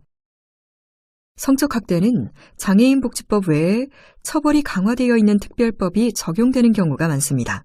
성범죄와 관련한 가장 대표적인 특별법에는 성폭력범죄의 처벌 등에 관한 특례법을 들 수 있으며 이외에도 피해 장애인이 아동인 경우 아동 청소년의 성보호에 관한 법률이 적용될 수 있습니다. 성매매와 관련하여서는 성매매 알선 등 행위의 처벌에 관한 법률이 적용될 수 있습니다. 성폭력 범죄의 처벌 등에 관한 특례법에 따른 처벌 기준은 다음과 같습니다. 여기서 유사 성행위는 구강, 항문 등 신체의 내부에 성기를 넣는 행위나 성기 항문에 손가락 등 신체의 일부나 도구를 넣는 행위를 말합니다. 특히 장애인에 대한 강간, 강제추행, 준강간, 준강제추행, 강간 등 상해, 치상, 강간 등 살인, 치사에 대해서는 공소시효가 폐지되었고 친고죄도 아니기 때문에 과거에 벌어진 일이라도 처벌되는 경우가 있습니다.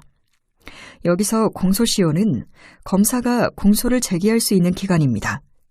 범죄 행위가 종료된 후 일정 기간이 지나면 더 이상 공소를 제기할 수 없도록 하여 형벌권이 소멸하게 되는데 이때의 일정 기간을 공소시효라고 합니다. 그리고 친고죄는 범죄 피해자 등 고소권자가 반드시 고소하여야만 공소를 제기할 수 있는 범죄를 말합니다. 경제적 착취 중 장애인이 받아야 할 공적 급여를 다른 사람이 함부로 사용한 경우에는 장애인복지법이 적용될 수 있고 형법상 횡령이나 배임, 사기, 준사기, 공갈, 강요 등에 해당할 수도 있습니다. 급여를 주지 않고 일을 시키는 노동력 착취의 경우 근로기준법, 최저임금법 등 노동관계법령이 적용될 수 있고 사기나 준사기 등에 해당할 수도 있습니다. 만약 피해 장애인의 후견인 등이 재산을 빼돌리거나 자신에게 유리한 행위를 한 경우 업무상 횡령이나 배임 등으로 보다 중하게 처벌될 수 있습니다. 여기서 공갈은 겁을 주어 재물을 교부받거나 재산상 이득을 취하는 행위이고 강요는 폭행, 협박으로 사람의 권리 행사를 방해하거나 의무 없는 일을 하게 하는 행위입니다. 경제적 착취와 관련된 형법의 처벌 기준은 다음과 같습니다. 횡령 및 배임의 경우 5년 이하의 징역 또는 1,500만 원 이하의 벌금에 처하며 사기, 준사기는 10년 이하의 징역 또는 2천만 원 이하의 벌금에 처합니다. 협박은 3년 이하의 징역, 500만 원 이하의 벌금, 구류 또는 과료에 처하며 공갈은 10년 이하의 징역 또는 2천만 원 이하의 벌금에 처합니다. 그리고 강요의 경우 5년 이하의 징역 또는 3천만 원 이하의 벌금에 처해집니다. 유기, 방임은 장애인복지법의 금지행위에 해당하므로 동법에 따라 처벌되거나 형법의 유기, 중유기 등에 해당하는 경우도 있을 수 있습니다. 유기, 방임으로 인하여 상해, 사망 등 중대한 결과가 발생하였거나 행위자가 돌봄 서비스를 제공하는 인력인 경우 등 업무상 보호, 감독의 의무가 있을 때에는 형법에 따라 더욱 중하게 처벌될 수 있습니다. 형사처벌과 별도로 장애인 학대로 인한 손해에 대해서는 민사책임을 부담하게 되며 민사책임은 학대를 원인으로 하여 발생한 금전적 손해뿐 아니라 정신적 손해에 대한 배상 책임도 포함됩니다. 뿐만 아니라 피해 장애인의 가족이 입게 된 정신적 손해에 대해서도 배상 책임이 발생할 수 있습니다.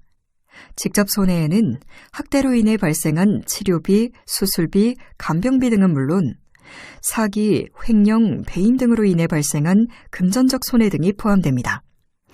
특히 경제적 착취에서 자주 발생하는 노동력 착취의 경우 그동안 지급하지 않은 임금 상당액과 그 이자까지 모두 지급해야 합니다. 장애인복지법 제89조에 따라 법인의 대표자, 법인 개인의 대리인, 사용인, 종업원이 업무 수행 과정에서 장애인 학대를 저질러 장애인복지법에 따라 처벌될 경우 그 사람뿐만 아니라 해당 법인 개인도 해당 조문의 벌금형을 받을 수 있습니다. 이때 해당 법인이나 개인은 장애인 학대를 방지하기 위하여 상당한 주의와 감독을 게을리하지 않았다는 점을 증명한 경우에 한해 양벌 규정에 따른 책임을 면할 수 있습니다. 4. 장애인 권익옹호기관의 역할 및 권한. 염전 노예 사건 등 장애인 학대가 사회 문제로 떠오르고 장애인 학대에 대응하는 전문기관이 없다는 점이 문제로 지적되면서 2015년 6월 장애인복지법을 개정하여 장애인 권익옹호기관이 설치되었습니다. 장애인복지법의 개정 이유는 다음과 같습니다. 장애인 학대가 늘어남에도 전문기관의 부재, 장애인 학대를 예방하기 위한 체계적인 관리 체계의 미흡, 피해 장애인에 대한 지원 부족 등으로 장애인 학대에 효율적으로 대처하지 못하는 상황이 사회적 이슈로 떠올랐습니다. 이에 장애인 학대 신고와 관련한 방법, 절차 등의 개선, 장애인 학대 예방 및 피해 장애인에 대한 사후 관리 등을 담당하는 전문기관의 설치, 피해 장애인과 그 가족에 대한 지원 강화 등을 통해 장애인을 학대로부터 보호하며 장애인에 대한 금지 행위를 추가하고 이를 위반할 경우 엄하게 처벌하여 장애인에 대한 보호를 강화하는 한편 장애인의 인권 신장에도 기여하려는 것입니다. 장애인복지법 제59조의 11에 장애인 권익옹호기관의 설치, 운영 근거를 마련하여 2017년 1월 1일부터 중앙 및 지역 장애인 권익옹호기관을 설치, 운영하기로 하였는데요. 장애인 권익옹호기관은 아동학대에 대응하는 아동보호 전문기관, 노인학대에 대응하는 노인보호 전문기관과 같은 기능을 하는 장애인학대 대응 전문기관입니다. 장애인 권익옹호기관은 중앙장애인 권익옹호기관과 지역장애인 권익옹호기관으로 나뉘어 설치되며 중앙은 1개, 지역은 광역 시도별로 하나씩 설치되게 됩니다. 2018년 기준 지역장애인 권익옹호기관은 전국에 총 17개가 설치 운영되고 있습니다. 장애인 권익옹호기관은 중앙기관과 지역기관이 서로 다른 역할을 수행합니다.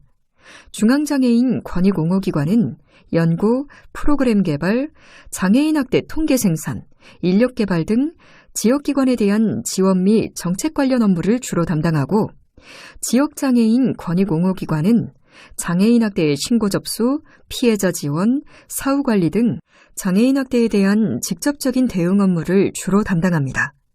또한 장애인 학대 예방을 위한 교육이나 홍보, 유관기관과의 업무 협력체계 구축 등의 업무도 맡고 있습니다.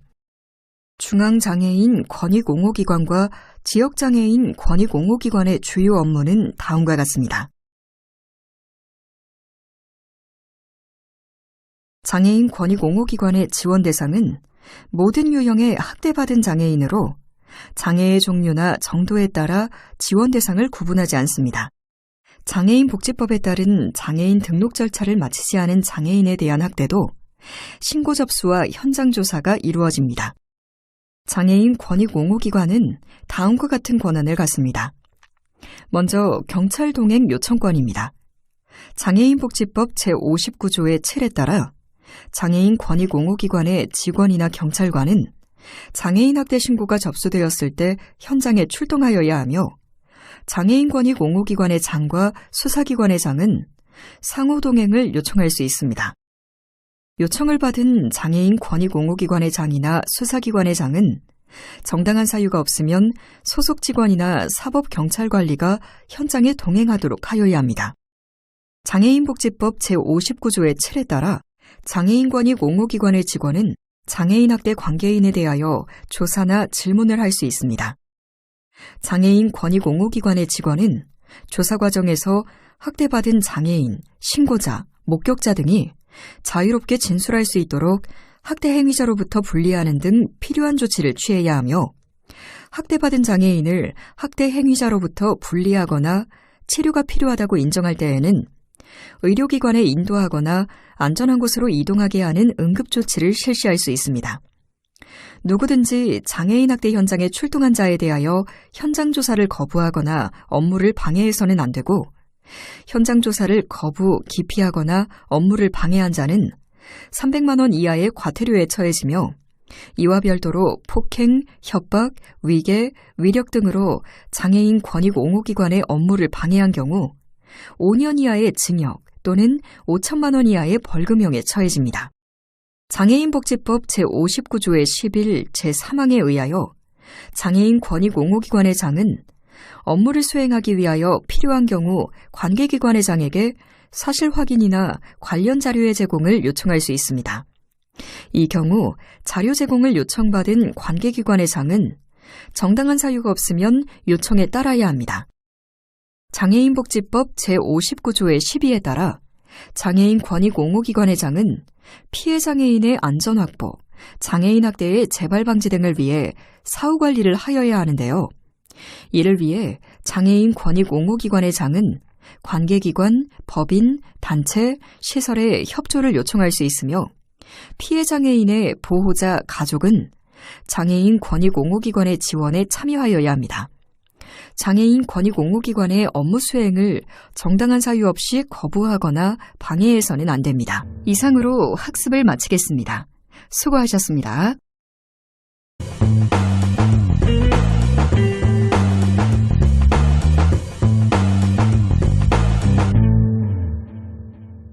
사례로 보는 장애인 학대 신고. 다음은 무슨 지도일까요? 특산품 지도? 여행 지도? 장애인 학대 발생 지역을 표시한 지도입니다. 축사 노예, 타이어 노예, 염전 노예, 버스기사의 장애인 성폭행, 시설에서의 장애인 학대. 장애인 학대는 한 지역에서만, 특정한 장애 유형에서만 발생하는 사건이 아닙니다. 전국 방방곡곡 우리 주변에서도 지속적으로 발생하고 있습니다. 최근 언론에 장애인 학대 사건이 많이 다뤄지고 있습니다. 이는 드러나지 않았던 사건이 드러나게 된 것일 뿐 없던 사건이 늘어나는 것이 아닙니다. 과거에는 신고되지 않았던 사건들이었습니다. 학대받던 사람들을 이제 우리가 보기 시작했습니다. 혹시 여러분 주변에서도 보이시나요? 우리는 어떤 점들을 눈여겨보고 신고해야 할까요? 그럼 이번 차시 학습을 통해 장애인 학대 유형에 대해 자세히 알아보도록 하겠습니다. 이번 시간에는 장애인 학대의 유형별 사례 및 징후에 대해 살펴보겠습니다. 사례를 통해 여러분은 장애인 학대 유형을 이해할 수 있고 장애인 학대의 유형별 징후를 이해하여 신고 의무자의 신고를 독려할 수 있습니다. 1. 신체적 학대 사례 및 징후. 신체적 학대는 장애인의 몸에 물리적 힘을 사용하는 등의 방법으로 신체에 손상을 입히거나 고통을 주는 것을 말합니다. 폭행 외에 신체의 구속, 약물 투여, 잠을 재우지 않거나 굶기는 등의 다양한 가혹행위가 포함됩니다. 구체적으로 어떤 사례들이 있는지 다음의 사례를 살펴볼까요? 활동보조인 A씨는 뇌병변 장애가 있는 B씨에게 활동보조 서비스를 제공했는데 여느 날처럼 B씨의 집을 방문하여 B씨의 외출을 도왔습니다. B씨가 옷 갈아입는 것을 돕던 중 A씨는 B씨의 등과 팔 안쪽에 난 멍을 발견했습니다. 활동보조인 A씨가 상처에 대해 물어보자 B씨는 대답하길 꺼려했습니다. 지난주 금요일에 왔을 때만 해도 없었던 상처였기에 더 물어보고 싶었지만 B씨는 부딪혔다고 대답했습니다.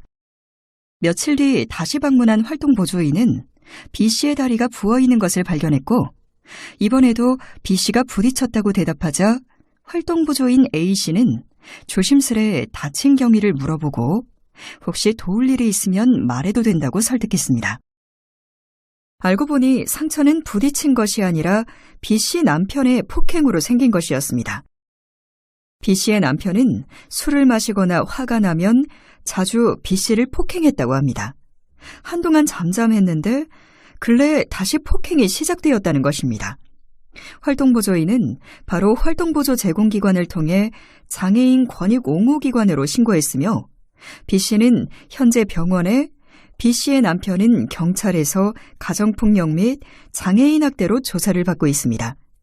이처럼 활동보조인이 당사자의 반복적인 상처를 눈여겨봤기에 B씨는 학대로부터 벗어날 수 있었습니다. 장애인의 몸에 물리적 힘을 사용하여 신체에 손상을 입히는 것, 신체적 학대에 해당합니다. 또 다른 사례를 볼까요? 10대 정신질환 환자에게 진정제를 과다 투여해 숨지게 한 의사 및 간호사 등이 검찰에 송치됐습니다. 이 병원에 근무하던 원장 C씨와 간호사 D씨는 행동장애로 병원에 입원 치료 중인 E씨에게 진정제 등을 적정량보다 초과 투여했습니다. 또한 간호조무사 F씨는 의사의 지시와 다르게 약물을 임의로 투여한 혐의를 받았습니다. 경찰은 E씨의 사인을 약물 이상 반응에 의한 급성 심장사로 판단했습니다. 또 다른 직원인 보호사 G씨는 E씨를 치료 범위 이상으로 부당하게 강박, 폭행한 혐의를 받고 있습니다.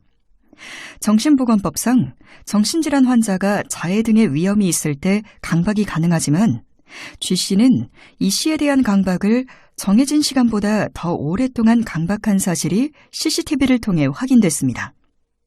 앞서 보신 것처럼 장애인에게 과도한 약물을 투여하는 것, 신체를 구속하는 것은 모두 신체적 학대에 해당합니다. 또 다른 사례를 함께 살펴볼까요? 의사 표현을 할 수 없는 중증 장애인들을 상습적으로 무차별 폭행한 사회복지사들이 무더기로 붙잡혔습니다. 경찰은 중증장애인 거주시설에서 장애인 20여 명을 상습적으로 폭행하고 학대한 혐의로 장애인 거주시설 직원 H씨 등 2명을 구속하고 I씨 등 14명을 불구속 입건했습니다. 또 거주시설 종사자들의 폭행을 묵인한 시설 대표 K씨도 불구속 입건했습니다. 장애인 거주시설 생활재활교사인 H씨 등은 약 7년간 해당 시설에 입소 중인 중증장애인 20여 명에게 같은 행동을 반복한다는 이유로 팔을 꺾고 머리채를 잡아 바닥에 내동댕이 치는 등 무차별적인 폭행을 가한 혐의를 받고 있습니다. 장애인들은 폭행 사실을 말할 수 없다 보니 그만. 경찰 조사 결과 이들은 시설 출입이 제한돼 있고 장애인들이 폭행을 당한 사실을 스스로 표현할 수 없다는 점을 노려 이 같은 짓을 저지른 것으로 드러났습니다. 경찰은 해당 지자체에 이 시설을 폐쇄할 것을 권고하고 지역 내 다른 장애인 거주시설에 대해서도 학대 피해가 없는지 조사를 확대할 예정입니다. 신체적 학대에서 주요하게 살펴봐야 할 징후는 무엇이 있을까요? 먼저 장애인의 몸에 설명할 수 없는 상처나 부상이 있을 경우입니다. 장애인 또는 장애인의 보호자 및 가족, 함께 살고 있는 사람이 장애인의 몸에 난 상처와 부상을 설명할 수 없을 때 의심이 필요합니다. 그리고 장애인 몸에 체벌의 흔적, 몸을 구속하거나 결박당함으로써 발생할 수 있는 흔적이 있을 때, 상처가 있었는데 그 상처가 낫기도 전에 다시 새로운 상처가 생겼을 때, 장애인이 특정한 장소에 가는 것을 꺼려하거나 두려워하는 경우, 특정한 사람과 함께 있는 것을 꺼려하거나 두려워할 때도 잘 살펴보아야 합니다. 이런 징후가 나타났을 때 무조건 신체적 학대와 연결되는 것은 아닙니다. 신체적 학대의 징후일 수 있으니 의심해보고 장애인 당사자에게 요즘의 생활이나 힘든 점은 없는지, 상처들이 왜 생겼는지, 도움이 필요한 것은 아닌지 이야기를 나눠보고 이런 징후가 발견될 경우 장애인 학대가 의심될 수 있으니 장애인 권익 옹호기관으로 신고를 하라는 의미입니다.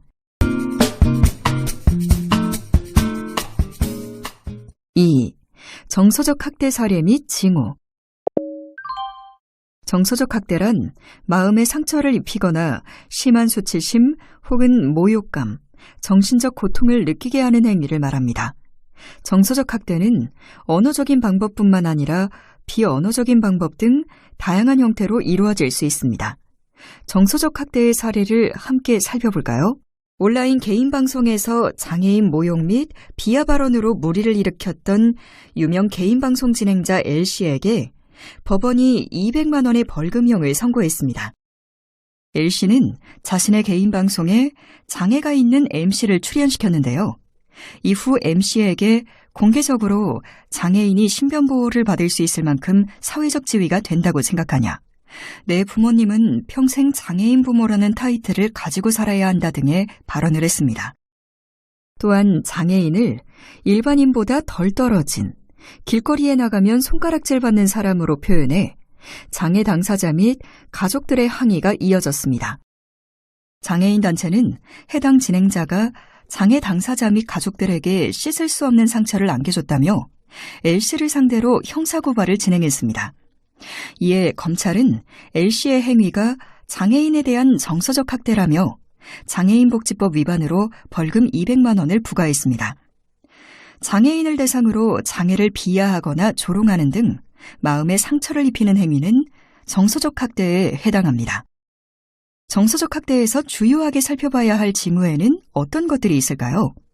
장애인이 특정 장소나 사람에 대해 회피하거나 거부하는 경우, 특정 장소에 가거나 특정 사람과 함께 있을 때 지나치게 긴장하는 경우 등이 있고, 수면장애, 우울증, 무기력, 자살 충동 등이 있을 수 있습니다. 그리고 특정 사람에게 과도하게 수능적인 태도를 보이거나 낮은 자존감을 보이는 경우, 갑작스러운 행동의 변화가 있다면 학대를 의심해 볼 수 있습니다. 정서적 학대는 장애인 당사자가 직접 이야기하지 않으면 발견하기 어렵습니다. 신고 의무자들이 정서적 학대의 징후가 발견되면 장애인 당사자와 소통하면서 지금 겪고 있는 문제들이 무엇인지 파악하고 직접 말할 수 있는 환경을 만들어야 이를 통해 학대 피해를 받은 장애인 당사자들이 목소리를 낼 수 있습니다. 3. 성적 학대 사례 및 징후. 성적 학대는 강간, 강제추행 등만을 의미하는 것은 아니며 성매매 등 성적 착취, 성희롱 등 성적 수치심을 줄 수 있는 행위를 포괄합니다. 어떤 사례들이 있는지 함께 살펴볼까요? 행위자는 지적장애 모녀와 같은 동네에 살며 모녀의 수급비 등을 관리해준다는 명목으로 모녀의 집을 수시로 드나들었습니다. 행위자는 피해자도 모친과 같이 지적장애가 있다는 사실을 알게 되자 모녀가 자신을 신뢰하고 의지하고 있다는 상태를 이용하여 피해자를 성추행하기로 마음먹었습니다. 피해자가 혼자 있다는 것을 알고 피해자의 집을 방문했습니다. 피해자에게 옷을 벗으라고 했고 피해자가 싫다고 말을 하며 거부했음에도 계속해서 한 번만 보여달라, 조금만 보여달라며 사정하듯 옷을 벗으라고 강요하여 피해자 스스로 옷을 벗게 한 후 피해자를 추행했습니다. 그 뒤로도 피해자가 혼자 있을 때면 피해자의 집으로 가 피해자의 얼굴에 자신의 얼굴을 비비고 볼에 뽀뽀를 하는 등 폭행하여 강제로 추행했습니다. 결국 행위자는 경찰에 신고되어 재판을 받고 실형을 선고받았습니다. 장애인을 강제로 추행하고 성적 수치심을 줄 수 있는 행위를 하는 것은 성적 학대에 해당합니다. 또 다른 사례를 살펴볼까요? N씨는 자신의 집에서 장애가 있는 딸을 성폭행했습니다. N씨의 강간과 강제추행은 3개월 동안 3차례 더 이어졌습니다. 또한 N씨는 자신의 딸이 집에 들어오지 않고 밖에서 논다는 이유로 손과 발로 딸의 온몸을 수차례 때리는 등 3차례에 걸쳐 학대한 혐의도 받고 있습니다. N씨의 이 같은 악행은 딸이 엄마에게 피해 사실을 털어놓으면서 알려지게 됐습니다. N씨는 항소심에서도 중형을 선고받았습니다. 법원은 성폭력 범죄의 처벌 등에 관한 특례법 위반 혐의로 기소된 N씨에 대한 항소심에서 징역 10년을 선고한 원심을 유지했습니다. 더불어 15년간 위치 추적 장치의 부착도 유지됐습니다.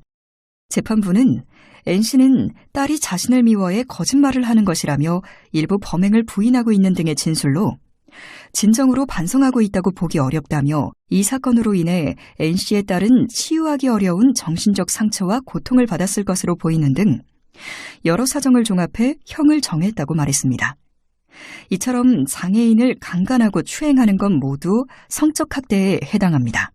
성적 학대에서 주요하게 살펴봐야 할 징후는 가슴이나 생식기 주변의 타박상, 성병이나 생식기 감염, 질 또는 항문 출혈, 임신, 걷거나 앉을 때의 통증 등과 같이 성적 학대를 나타내는 신체적 흔적, 찢어지거나 얼룩지거나 피가 묻은 옷, 성적 행동의 변화, 성적 행위의 반복적 표현, 나이에 맞지 않는 성적 지식과 행동, 특정 장소나 사람에 대한 두려움, 공포, 회피 등입니다. 신고 의무자가 이러한 징후들을 포착하면 반드시 장애인 권익옹호기관 또는 112에 신고해야 합니다. 성적 학대는 신체적 학대와 정서적 학대 등을 동반할 수 있으므로 빠른 대응이 필요하다는 점을 명심하세요.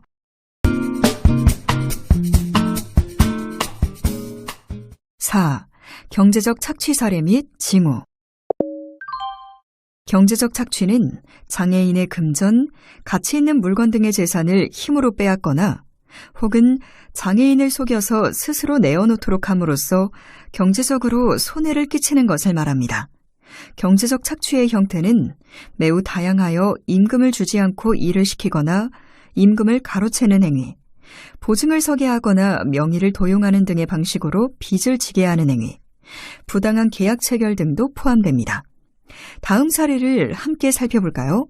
지방의 작은 도시에 거주하는 장애인 오 씨는 오래전 양부모를 만나 양부모 아래에서 친자식과 함께 자랐습니다. 50년 이상 가족으로 함께 살아오던 중 오 씨의 양부모가 모두 사망하자 오 씨는 양부모의 친딸 내외와 함께 살게 됐습니다. 오 씨에 대한 경제적 착취가 드러난 것은 한 사회복지 전담 공무원이 급여관리대장을 눈여겨보면서였습니다. 수급자로 등록된 오 씨는 생계급여와 장애연금을 받고 있었는데 급여관리대장의 지출 기록은 오 씨의 연령대와 성별, 생활 반경을 벗어난 것이었습니다. 특히 오 씨가 장거리 이동을 한 적이 없었음에도 오 씨의 수급비가 대부분 타 지역에서 지출된 부분에서 의혹은 증폭됐습니다. 해당 지역에서 사용된 내역에는 생활비 명목의 지출과 각종 쇼핑이 줄을 이뤘습니다. 하지만 오 씨의 수급비 내역은 오 씨의 생활 환경 밖에서 지출되었습니다. 오 씨의 집은 딸 내외의 호화로운 집 옆에 별도로 붙어있는 작은 방 한 칸이었습니다. 방 안에는 침대와 나오지 않는 TV, 옷장 등이 덩그렇게 놓여 있었고 보일러가 작동되지 않아 난방과 온수를 사용할 수 없었습니다. 내부에 화장실조차 없어 방 밖의 간이 화장실에서 용변을 해결해야 하는 구조였습니다.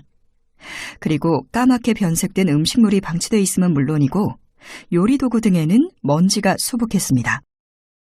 사회복지 전담 공무원의 제보로 오 씨를 찾은 장애인 단체가 식사에 대해 질문했을 때 오 씨가 기억하는 반찬은 김치뿐이었습니다. 오 씨가 받는 돈은 이따금 양부모 딸이 주는 1,000원, 5,000원이 전부였으며 자신의 이름으로 수급비가 나오고 있다는 사실조차 모르고 있었습니다. 오 씨는 사회복지 전담 공무원이 수급비에 대해 설명해주자 놀란 기색이 역력했습니다. 뿐만 아니라 양부모 딸의 남편은 오 씨의 명의를 도용해 의료 혜택까지 챙겼습니다. 보일러도 되지 않는 허술한 방에 오 씨를 방치한 채 오 씨의 돈을 쓰고 그의 의료 혜택으로 자신들의 몸을 돌본 것입니다. 의료 혜택의 경우 지자체에서 문제로 인식했고 수급비 횡령과 함께 경찰에서 조사하기로 했습니다. 그리고 지역 내 복지관에서 오 씨의 수급비를 관리하면서 향후 오 씨가 수급비를 잘 활용할 수 있도록 계획을 세워가며 지출하는 교육을 병행하기로 했습니다. 장애인에게 지급되는 수급비와 연금을 타인이 함부로 사용하는 것, 장애인의 명의를 도용하여 행위자가 경제적 이득을 얻는 것 모두 경제적 착취에 해당합니다. 또 다른 사례입니다. 지적장애인 P씨는 노무와 함께 살면서 아르바이트와 기초생활수급비로 생계를 꾸려나갔습니다. 그러던 중 이웃의 한 비장애인 Q씨가 P씨를 찾아왔습니다. Q씨는 P씨에게 수급비와 아르바이트비를 자신에게 주면 그 돈들을 불리고 동시에 P씨가 결혼을 할 수 있게 도와주겠다고 설득했습니다. Q씨의 말에 P씨는 이후부터 통장으로 입금되는 모든 돈을 출금해 Q씨에게 전달했습니다. 수급비가 들어오면 노무와 함께 은행을 찾아 꼬박꼬박 출금해 가져다 준 것입니다. 노무 또한 노안으로 인해 Q씨의 말을 믿었습니다. Q씨는 그 돈을 자신의 돈처럼 개인적으로 사용하면서 종종 선심 쓰듯 집 관리비와 약간의 용돈을 P씨에게 지급했습니다. 그렇게 Q씨가 P씨의 돈을 꼬박꼬박 받아온 기간은 3년이 넘었습니다. 총 피해 금액은 수천만 원 수준이었고 이 사실을 알게 된 노무의 요양보호사가 자료를 모아 경찰에 신고하였습니다. 한편 Q씨의 부인은 P씨와 노모의 오래된 재산마저 빼앗았습니다. 빌려달라는 Q씨 부인의 말에 P씨는 오래전 친척이 남겨준 재산마저 모두 Q씨 부인에게 넘겼습니다. 하지만 빌려간 돈은 수년이 지나도록 다시 P씨에게 돌아오지 않았습니다. 장애인을 속여 스스로 그의 재산을 내놓게 하는 것, 경제적 착취에 해당합니다. 또 다른 사례입니다. 20년 가까이 한 농가에서 임금을 제대로 받지 못한 채 농사일을 하던 노인 지적장애인이 발견돼 분리조치되었습니다. 장애인 권익옹호기관으로 농가에서 장애인이 노동력을 착취당하고 있다는 신고가 들어왔습니다. 피해 장애인 R씨는 1990년대 말쯤 해당 농가로 오게 되었습니다. 그는 이 농가에서 수박과 벼, 콩, 깨 등 온갖 종류의 농사일을 하면서 1년에 단 한 번 추석에만 다른 지역에 살고 있는 딸의 집에 갔습니다. 농가에서 일을 하면서 매달 받은 것은 10만 원 남짓의 돈. 해당 농가의 S 사장은 R씨에게 시간이 흐른 후에 목돈을 받을 것이라면서 통장을 보여주면서 안심을 시키기도 했습니다. 하지만 R씨의 통장에 S 사장의 명의로 입금된 내역은 없었습니다. 조사 과정에서 S 사장은 R씨에게 돈을 주지 않은 것을 시인한 후 나중에 2천만 원 정도를 주려 했다고 말했습니다. R씨는 장애인 권익옹호기관과 노인보호 전문기관의 도움으로 S 사장에게 벗어나 현재 딸이 거주하는 지역으로 주거지를 옮겼습니다. 장애인 권익옹호기관은 S 사장을 장애인복지법 등 위반 혐의로 고발했고 해당 지역 경찰이 수사를 하고 있습니다. 장애인 권익옹호기관 상담원은 지역에 가보면 때리지 않았으니 학대는 아니지 않냐는 생각을 가진 사람들을 볼 수 있다고 말합니다. 먹여주고 재워줬으니 나중에라도 돈을 주면 끝이라는 생각을 갖고 있다면서 장애인 학대에 대한 인식이 개선되지 않은 이상 이 같은 범죄는 끝없이 재발할 것이라고 지적했습니다. 이어 철저하고 신속한 수사가 이루어질 수 있도록 경찰에 적극 협조할 것이라고 덧붙였습니다. 임금을 주지 않고 일을 시키는 것, 경제적 착취에 해당합니다. 경제적 착취에서 주요하게 살펴봐야 할 징후로는 일을 하고 있음에도 정당한 급여를 받지 않고 있거나 일을 하고 있음에도 수중에 돈이 없는 경우, 정기적 수입이 있음에도 불구하고 생계 유지에 어려움을 겪는 경우, 지불할 여유가 있음에도 미납된 청구서, 본인이 알지 못하거나 설명할 수 없는 지출, 금융거래, 대출 내역, 본인이 작성하지 않았거나 알지 못하는 본인 명의의 계약서 등입니다. 앞의 사례들이 드러날 수 있었던 것은 경제적 착취의 징후들을 발견한 신고자들 덕분이었습니다. 장애인 당사자가 알지 못하는 지출 내역들, 타인에게 속아 스스로 타인에게 수입을 넘겨주고 본인은 공공하게 생활하는 점, 수십 년간 일을 했음에도 급여도 제대로 받지 못한 점을 수상히 여겼던 신고자들이 있어 이들의 추가 피해를 막고 장애인 당사자들이 학대로부터 벗어날 수 있었습니다. 5. 유기 방임 사례 및 징후. 계속해서 또 다른 장애인 학대 유형인 유기 방임에 대해 살펴보겠습니다. 먼저 유기란 보호 감독의 의무가 있는 사람이 보호나 감독이 필요한 장애인을 보호하지 않고 버리는 행위를, 방임이란 보호 의무자가 보호나 감독이 필요한 장애인에 대한 기본적인 보호나 치료 등을 소홀히 하는 행위를 말합니다. 어떤 사례들이 있는지 살펴볼까요? 장애인 복지시설을 운영하면서 병원 치료가 필요한 입소자를 내버려도 숨지게 하고 기부금과 기초생활수급비 등을 횡령한 혐의 등으로 재판에 넘겨진 장애인 복지시설 원장 T씨에게 대법원이 징역형을 확정했습니다. 대법원은 유기치사, 사기, 장애인복지법 위반 등의 혐의로 기소된 T씨에게 징역 5년을 선고한 원심을 확정했다고 밝혔습니다.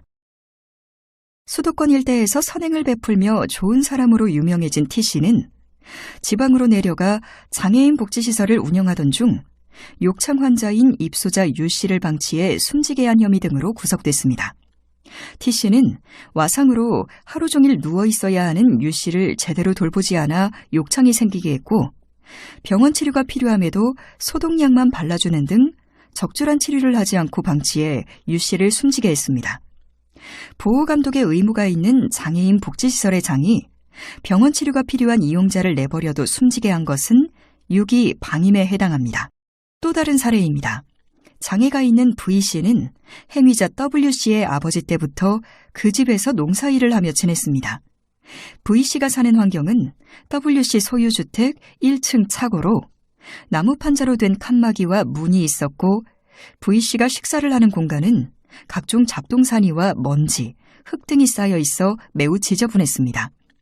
천장에는 거미줄이 늘어져 천장을 덮고 있었습니다.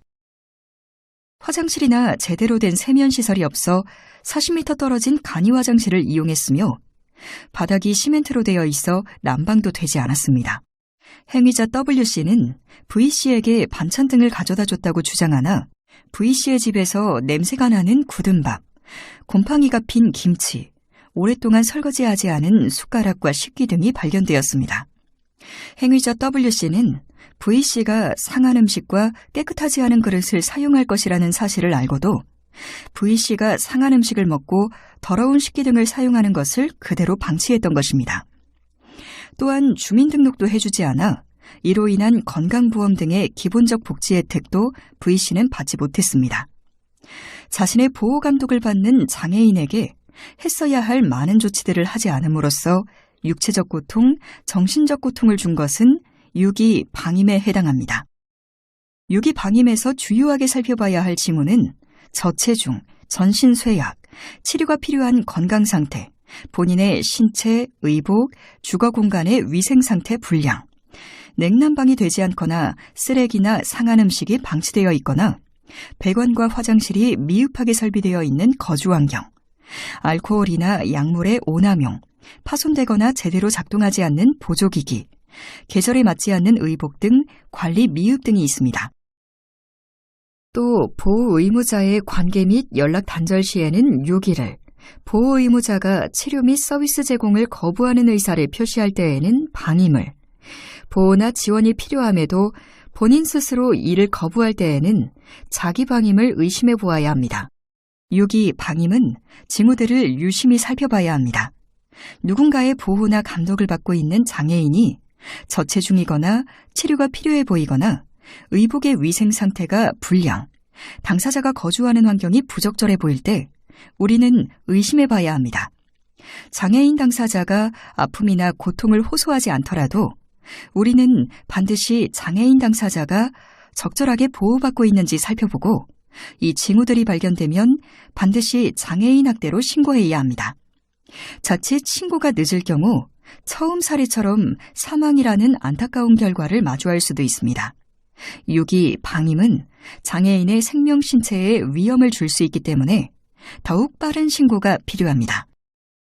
이상으로 학습을 마치겠습니다. 수고하셨습니다.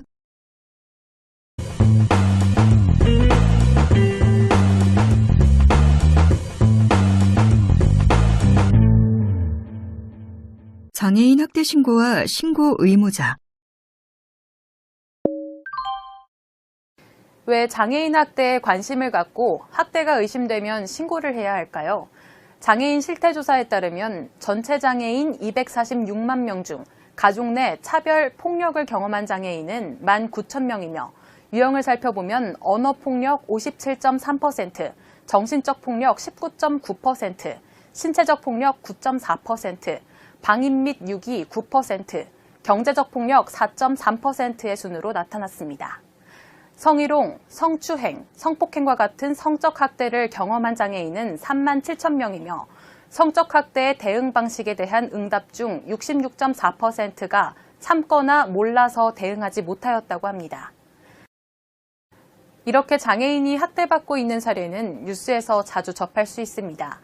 얼마 전 한 뉴스에서 23년간 임금 한 푼 못 받은 60대 남성이 학대 의심 신고로 구출된 사실이 보도되기도 했습니다. 이 남성은 컨테이너에서 생활하며 농장일로 혹사당했지만 농장주가 잘해줬다고 진술하여 수사를 중단하게 되었습니다.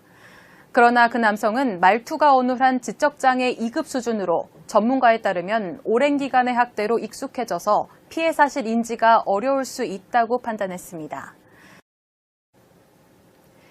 그 외에도 농가, 축사에서 일하던 3명이 구조되기도 했습니다.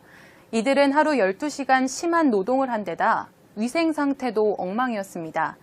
지적장애 3급인 A씨는 지난달 20일 지방의 한 농가에서 일하다 구조되었는데 지역 주민이 아픈데도 쉬지 못하고 일하는 남성이 있다고 면사무소 직원에게 제보하여 구조될 수 있었습니다. 면사무소 직원은 현장 조사를 마친 뒤 장애인 권익옹호기관에 신고했고 이 기관은 면사무소 직원이 모은 자료를 토대로 A씨 구출에 나서 긴급 구조에 성공했습니다. 만일 누군가의 신고가 없었다면 이들은 어떻게 되었을까요? 혹시 여러분도 비슷한 상황을 발견하거나 보신 적이 있으신가요? 장애인 학대 신고를 망설이게 되는 이유는 무엇일까요? 장애인 학대가 의심되었지만 신고하기에는 정황들이 충분치 않아 보였어요. 학대가 일어난 것 같았지만 장애인이 잘못된 일이 없다며 강하게 부정했죠. 학대인지 아니면 사는 방식인지 확신할 수 없었어요. 내게 학대를 당하고 있다고 했지만 사실이 맞는지 의심스러워 믿어야 할지 확실치 않았어요. 여러분들은 이런 상황에 어떻게 대처하시겠습니까? 이번 차지 학습을 통해서 그 해답을 찾아보도록 할까요? 이번 시간에는 장애인 학대 신고 의무, 장애인 학대 신고, 장애인 권익 옹호기관의 피해자 지원, 전국 장애인 권익 옹호기관 안내에 대해 살펴보겠습니다. 이를 통해 여러분은 장애인 학대 신고 의무의 내용과 신고 의무자 직군을 이해하고 장애인 학대 신고 절차 및 신고 요령을 설명할 수 있습니다. 그리고 장애인 학대 신고 시 신고자 불이익 조치 금지와 보호에 관한 내용을 설명할 수 있습니다.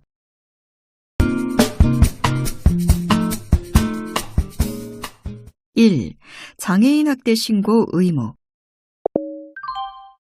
장애인 학대 신고와 관련된 사항은 장애인복지법 제59조의 4에 명시되어 있으며 그 내용을 살펴보면 누구든지 장애인 학대 및 장애인 대상 성범죄를 알게 된 때에는 장애인복지법 제59조의 11에 의한 장애인 권익옹호기관이나 수사기관에 신고할 수 있습니다. 직무상 장애인 학대를 인지할 가능성이 높은 직군을 신고 의무자로 정의하고 있으며 직무상 장애인 학대를 알게 되었을 때 장애인 권익옹호기관이나 수사기관에 신고해야 합니다. 장애인 학대 신고 의무자 직군을 살펴보겠습니다. 먼저 사회복지 관련 종사자입니다. 사회복지 전담 공무원, 사회복지 거주시설의 장과 그 종사자, 사회복지 이용시설의 장과 그 종사자, 활동지원인력, 활동지원기관의 장과 그 종사자, 장기요양요원 등입니다. 그리고 다문화가족지원센터의 장과 그 종사자, 가정위탁지원센터의 장과 그 종사자, 건강가정지원센터의 장과 그 종사자, 청소년시설의 장과 그 종사자 및 청소년단체의 장과 그 종사자 등입니다. 이어서 의료인입니다.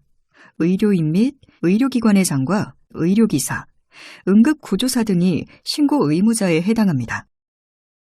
그리고 구급대의 대원과 정신건강복지센터의 장과 그 종사자도 신고 의무자에 해당합니다. 장애인 학대 신고 의무자에 해당하는 교육기관 종사자는 다음과 같습니다. 어린이집의 원장 등 보육교직원, 교직원 및 강사 등, 그리고 교직원, 전문상담교사, 산학겸임교사 등과 학원의 운영자, 강사, 직원, 교습소의 교습자, 직원 등입니다.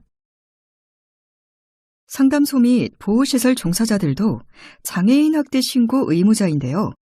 성폭력 피해 상담소의 장과 그 종사자, 성폭력 피해자 보호시설의 장과 그 종사자, 성매매 피해자 지원시설의 장과 그 종사자, 성매매 피해 상담소의 장과 그 종사자, 가정폭력 관련 상담소의 장과 그 종사자 및 가정폭력 피해자 보호시설의 장과 그 종사자, 한부모 가족복지시설의 장과 그 종사자, 청소년 보호 재활센터의 장과 그 종사자 등이 이에 해당합니다.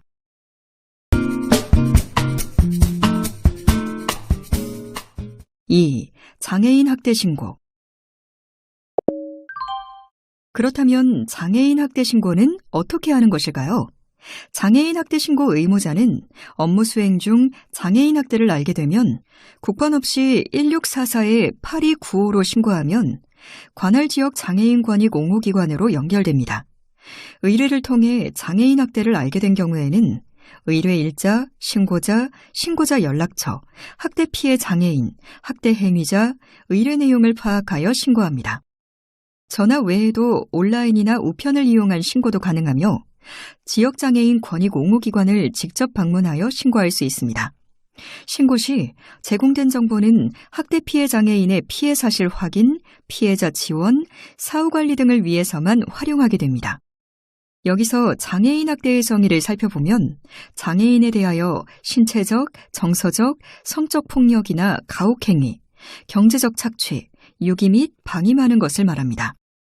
그 유형을 간략히 살펴보면 신체적 폭력, 가혹행위, 언어적 혹은 비언어적 방법으로 이루어지는 정서적 폭력이 있으며 성적 폭력이나 가혹행위, 공적급여를 포함한 재산의 갈취 및 편취, 노동력의 착취, 재산관리나 금전거래에서 피해자의 장애를 이용하여 부당한 이득을 얻는 행위 등도 포함됩니다. 유기 및 방임은 자신의 보호나 감독을 받는 장애인에 대한 기본적인 보호, 치료를 소홀히 하는 행위를 말합니다. 계속해서 금지 행위를 살펴볼까요?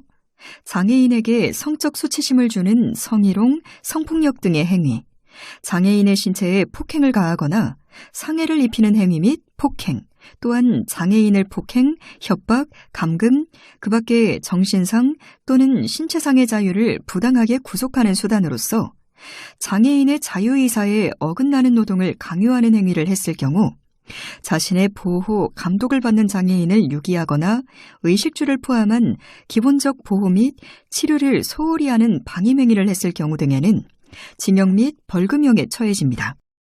또한 장애인에게 구걸을 하게 하거나 장애인을 체포 또는 감금하는 행위, 장애인의 정신건강 및 발달에 해를 끼치는 정서적 학대 행위 또한 중한 처벌을 받게 되며 장애인을 위하여 증여 또는 급여된 금품을 그 목적 외의 용도에 사용하는 행위, 공중의 오락 또는 흥행을 목적으로 장애인의 건강 또는 안전에 유해한 고개를 시키는 행위 또한 법적으로 금지된 행위입니다.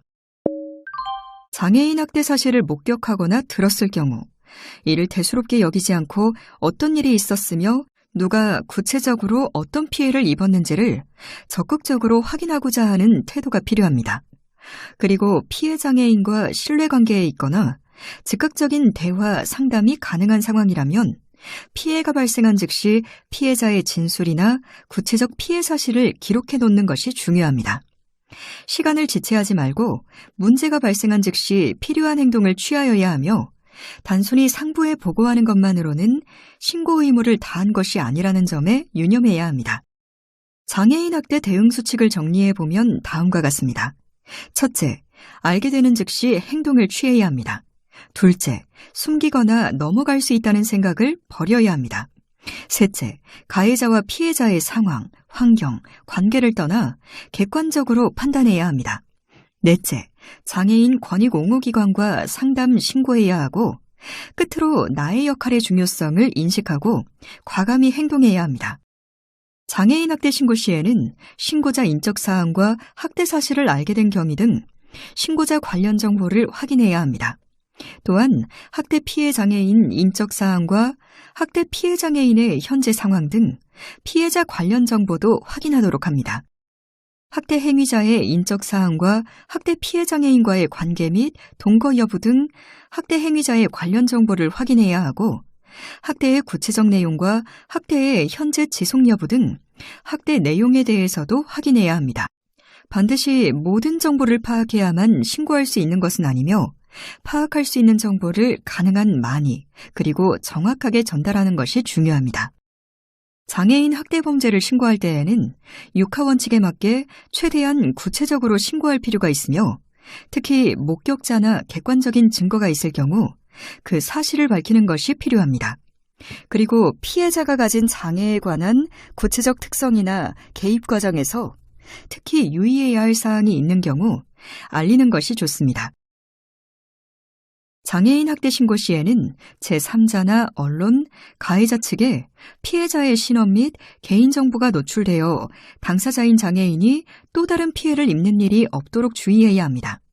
그리고 장애인 학대 범죄로 의심할 만한 객관적인 정황이 있었다면 실제 수사 과정에서 무혐의 처분을 받거나 피해가 없었던 것으로 확정된다고 하더라도 전혀 문제가 되지 않지만 형사처벌을 받게 할 목적으로 고의로 허위 사실을 신고한 경우에는 무고죄가 적용될 수 있음을 유의해야 합니다.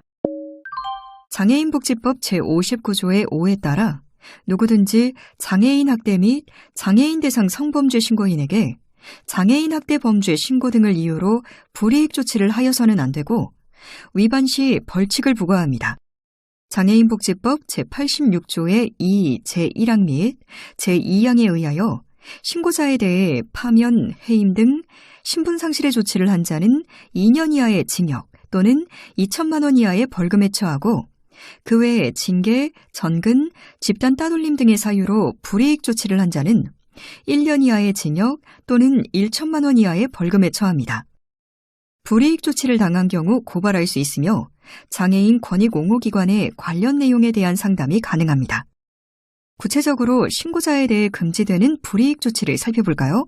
신분상실의 조치와 부당한 인사조치 전보, 전근, 직무 미부여, 직무 재배치 등의 인사조치를 금지합니다.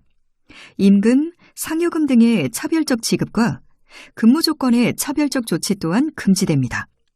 집단 따돌림 및 폭행, 폭언 등 정신적, 신체적 위해 행위를 금지하며 직무에 대한 부당한 감사, 조사 및 그 결과의 공표 등을 해서는 안 됩니다. 장애인복지법 제59조의 6에 따라 장애인 학대 및 장애인 대상 성범죄 신고인에 대하여는 특정범죄 신고자 등 보호법 제7조부터 제13조까지의 규정을 준용합니다. 이에 따라 검사 또는 사법경찰관은 조서나 그 밖의 서류 작성 시 신고자의 신원을 알 수 있는 사항을 기재해서는 안 되고 신고자 등임을 미루어 알 수 있는 사실을 다른 사람에게 알려주거나 공개, 보도해서는 안 됩니다. 신고자가 보복을 당할 우려가 있는 경우 일정 기간 동안 대상자의 주거지 또는 현재지 관할 경찰서장에게 신변안전 조치를 요청할 수 있고 경찰서장은 특별한 사유가 없으면 신변안전 조치를 하여야 합니다. 신고자의 인적사항 또는 신고자임을 미루어 알 수 있는 사실을 다른 사람에게 알려주거나 공개 또는 보도한 사람은 3년 이하의 징역 또는 3천만 원 이하의 벌금에 처합니다. 신고자에게 준용되는 특정범죄 신고자 등 보호법 규정은 다음과 같이 제7조 인적사항의 기재 생략, 제8조 인적사항의 공개 금지, 제9조 신원관리 카드의 열람, 제10조 영상물 촬영, 제11조 증인 소환 및 신문의 특례 등, 제12조 소송 진행의 협의 등, 제13조 신변안전조치, 제13조의 2 신변안전조치의 종류 등입니다. 직무상 장애인 학대 및 장애인 대상 성범죄의 발생 사실을 알고도 장애인 권익옹호기관 또는 수사기관에 신고하지 아니한 사람에게는 장애인복지법 제90조에 따라 300만 원 이하의 과태료를 부과합니다. 참고로 아동학대 신고 의무자의 신고 미이행에 따른 과태료 부과는 2013년부터 2016년까지 4년간 총 53건으로 총 7,080만 원이 부과되었습니다.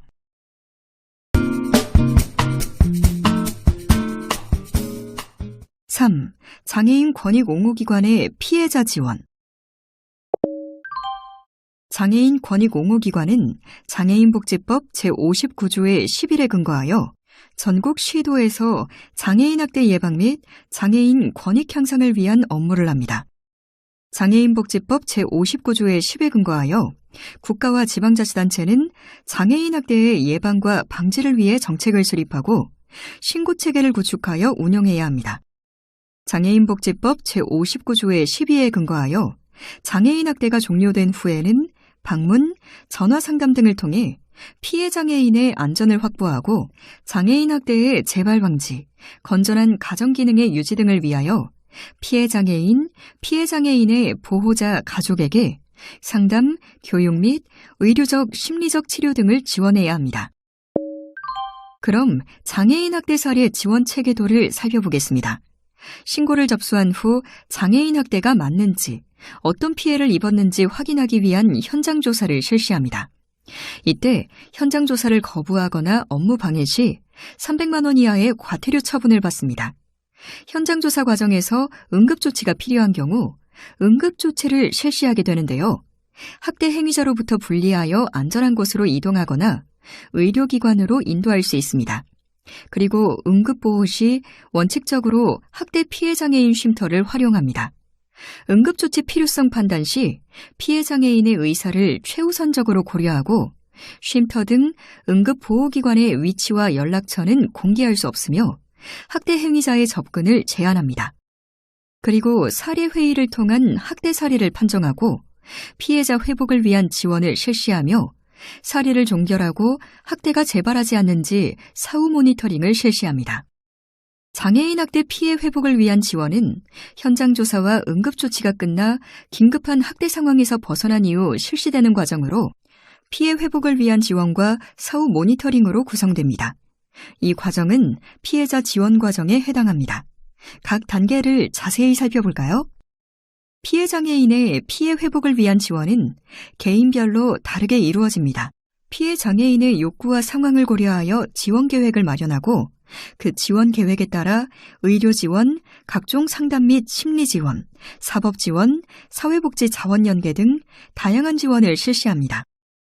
피해자 지원 계획부터 지원까지의 과정에서 피해 장애인과 지속적으로 협의하며 경우에 따라서는 피해 장애인뿐 아니라 가족에 대해서도 상담 등 지원이 이루어질 수 있습니다. 각 지원 영역에 대해 좀 더 살펴보겠습니다. 피해자 지원에서의 의료 지원은 학대로 인한 질환, 외상 등에 대하여 의료적 지원을 실시하여 피해 회복을 돕습니다. 지원 내용은 검진, 진단, 통원 치료, 입원 치료 연계 등입니다. 또한 피해 장애인의 심리, 정서적 회복을 위하여 자격을 가진 전문가에게 심리 진단, 심리 상담, 심리 치료를 받도록 지원하는데요. 지원 내용은 전문가에 의한 심리 진단 및 심리 치료, 심리 상담 지원 등입니다. 거주 지원이란 주거할 수 있는 공간을 마련해 주는 것이 목적이 아니라 피해 장애인이 지역사회에서의 안전하고 안정적으로 생활할 수 있는 조건과 환경을 만들기 위하여 실시되는 거주와 관련된 지원입니다. 국민임대주택 신청 지원, 쉼터 및 장단기 거주시설 입소 지원 등을 진행합니다. 사법 지원은 학대 행위자의 형사처벌, 학대로 인하여 피해 장애인이 입게 된 손해의 회복, 학대의 재발을 막기 위한 후견인 선임 등으로 구성됩니다. 수사 절차 및 소송 지원, 학대 행위자 고발, 법률 구조기관 연계 등을 지원합니다. 복지 지원은 장애인 등록, 생활 안정을 위해 기초생활수급비, 장애인연금, 장애수당 등의 복지 서비스와 활동 지원 서비스, 취업, 교육, 복지 서비스 등 다양한 복지 서비스 및 자원을 연계하는 것입니다. 지원 내용은 장애 진단 및 등록 신청 지원, 지자체 서비스 연계, 공공 후견 서비스 연계, 지역 민간 서비스 및 자원 연계 등입니다. 그 밖에 앞의 지원 영역에 해당하지 않는 상담, 교육, 중재, 정보 제공 등의 지원도 이루어집니다. 사례 종결은 피해 장애인에 대한 지원을 끝내는 것으로 사례 종결이 이루어지면 더 이상의 지원을 실시하지 않으므로 지원 필요성이 없는지를 충분히 검토하여 결정합니다. 사후 모니터링은 사례 종결 이후 일정 기간 동안 피해 장애인의 안전과 학대 재발 여부를 확인하는 사후 관리 업무로 사후 모니터링 중 재학대가 발생한 경우 학대 피해 사실에 대한 조사 및 피해자 지원을 실시합니다. 4. 전국 장애인 권익 옹호기관 안내. 전국 장애인 권익 옹호기관은 중앙, 서울, 부산, 대구, 인천, 광주, 대전, 울산, 세종, 경기, 강원, 충북, 충남, 전북, 전남, 경북, 경남, 제주 등 18개소가 있습니다. 이상으로 학습을 마치겠습니다. 수고하셨습니다.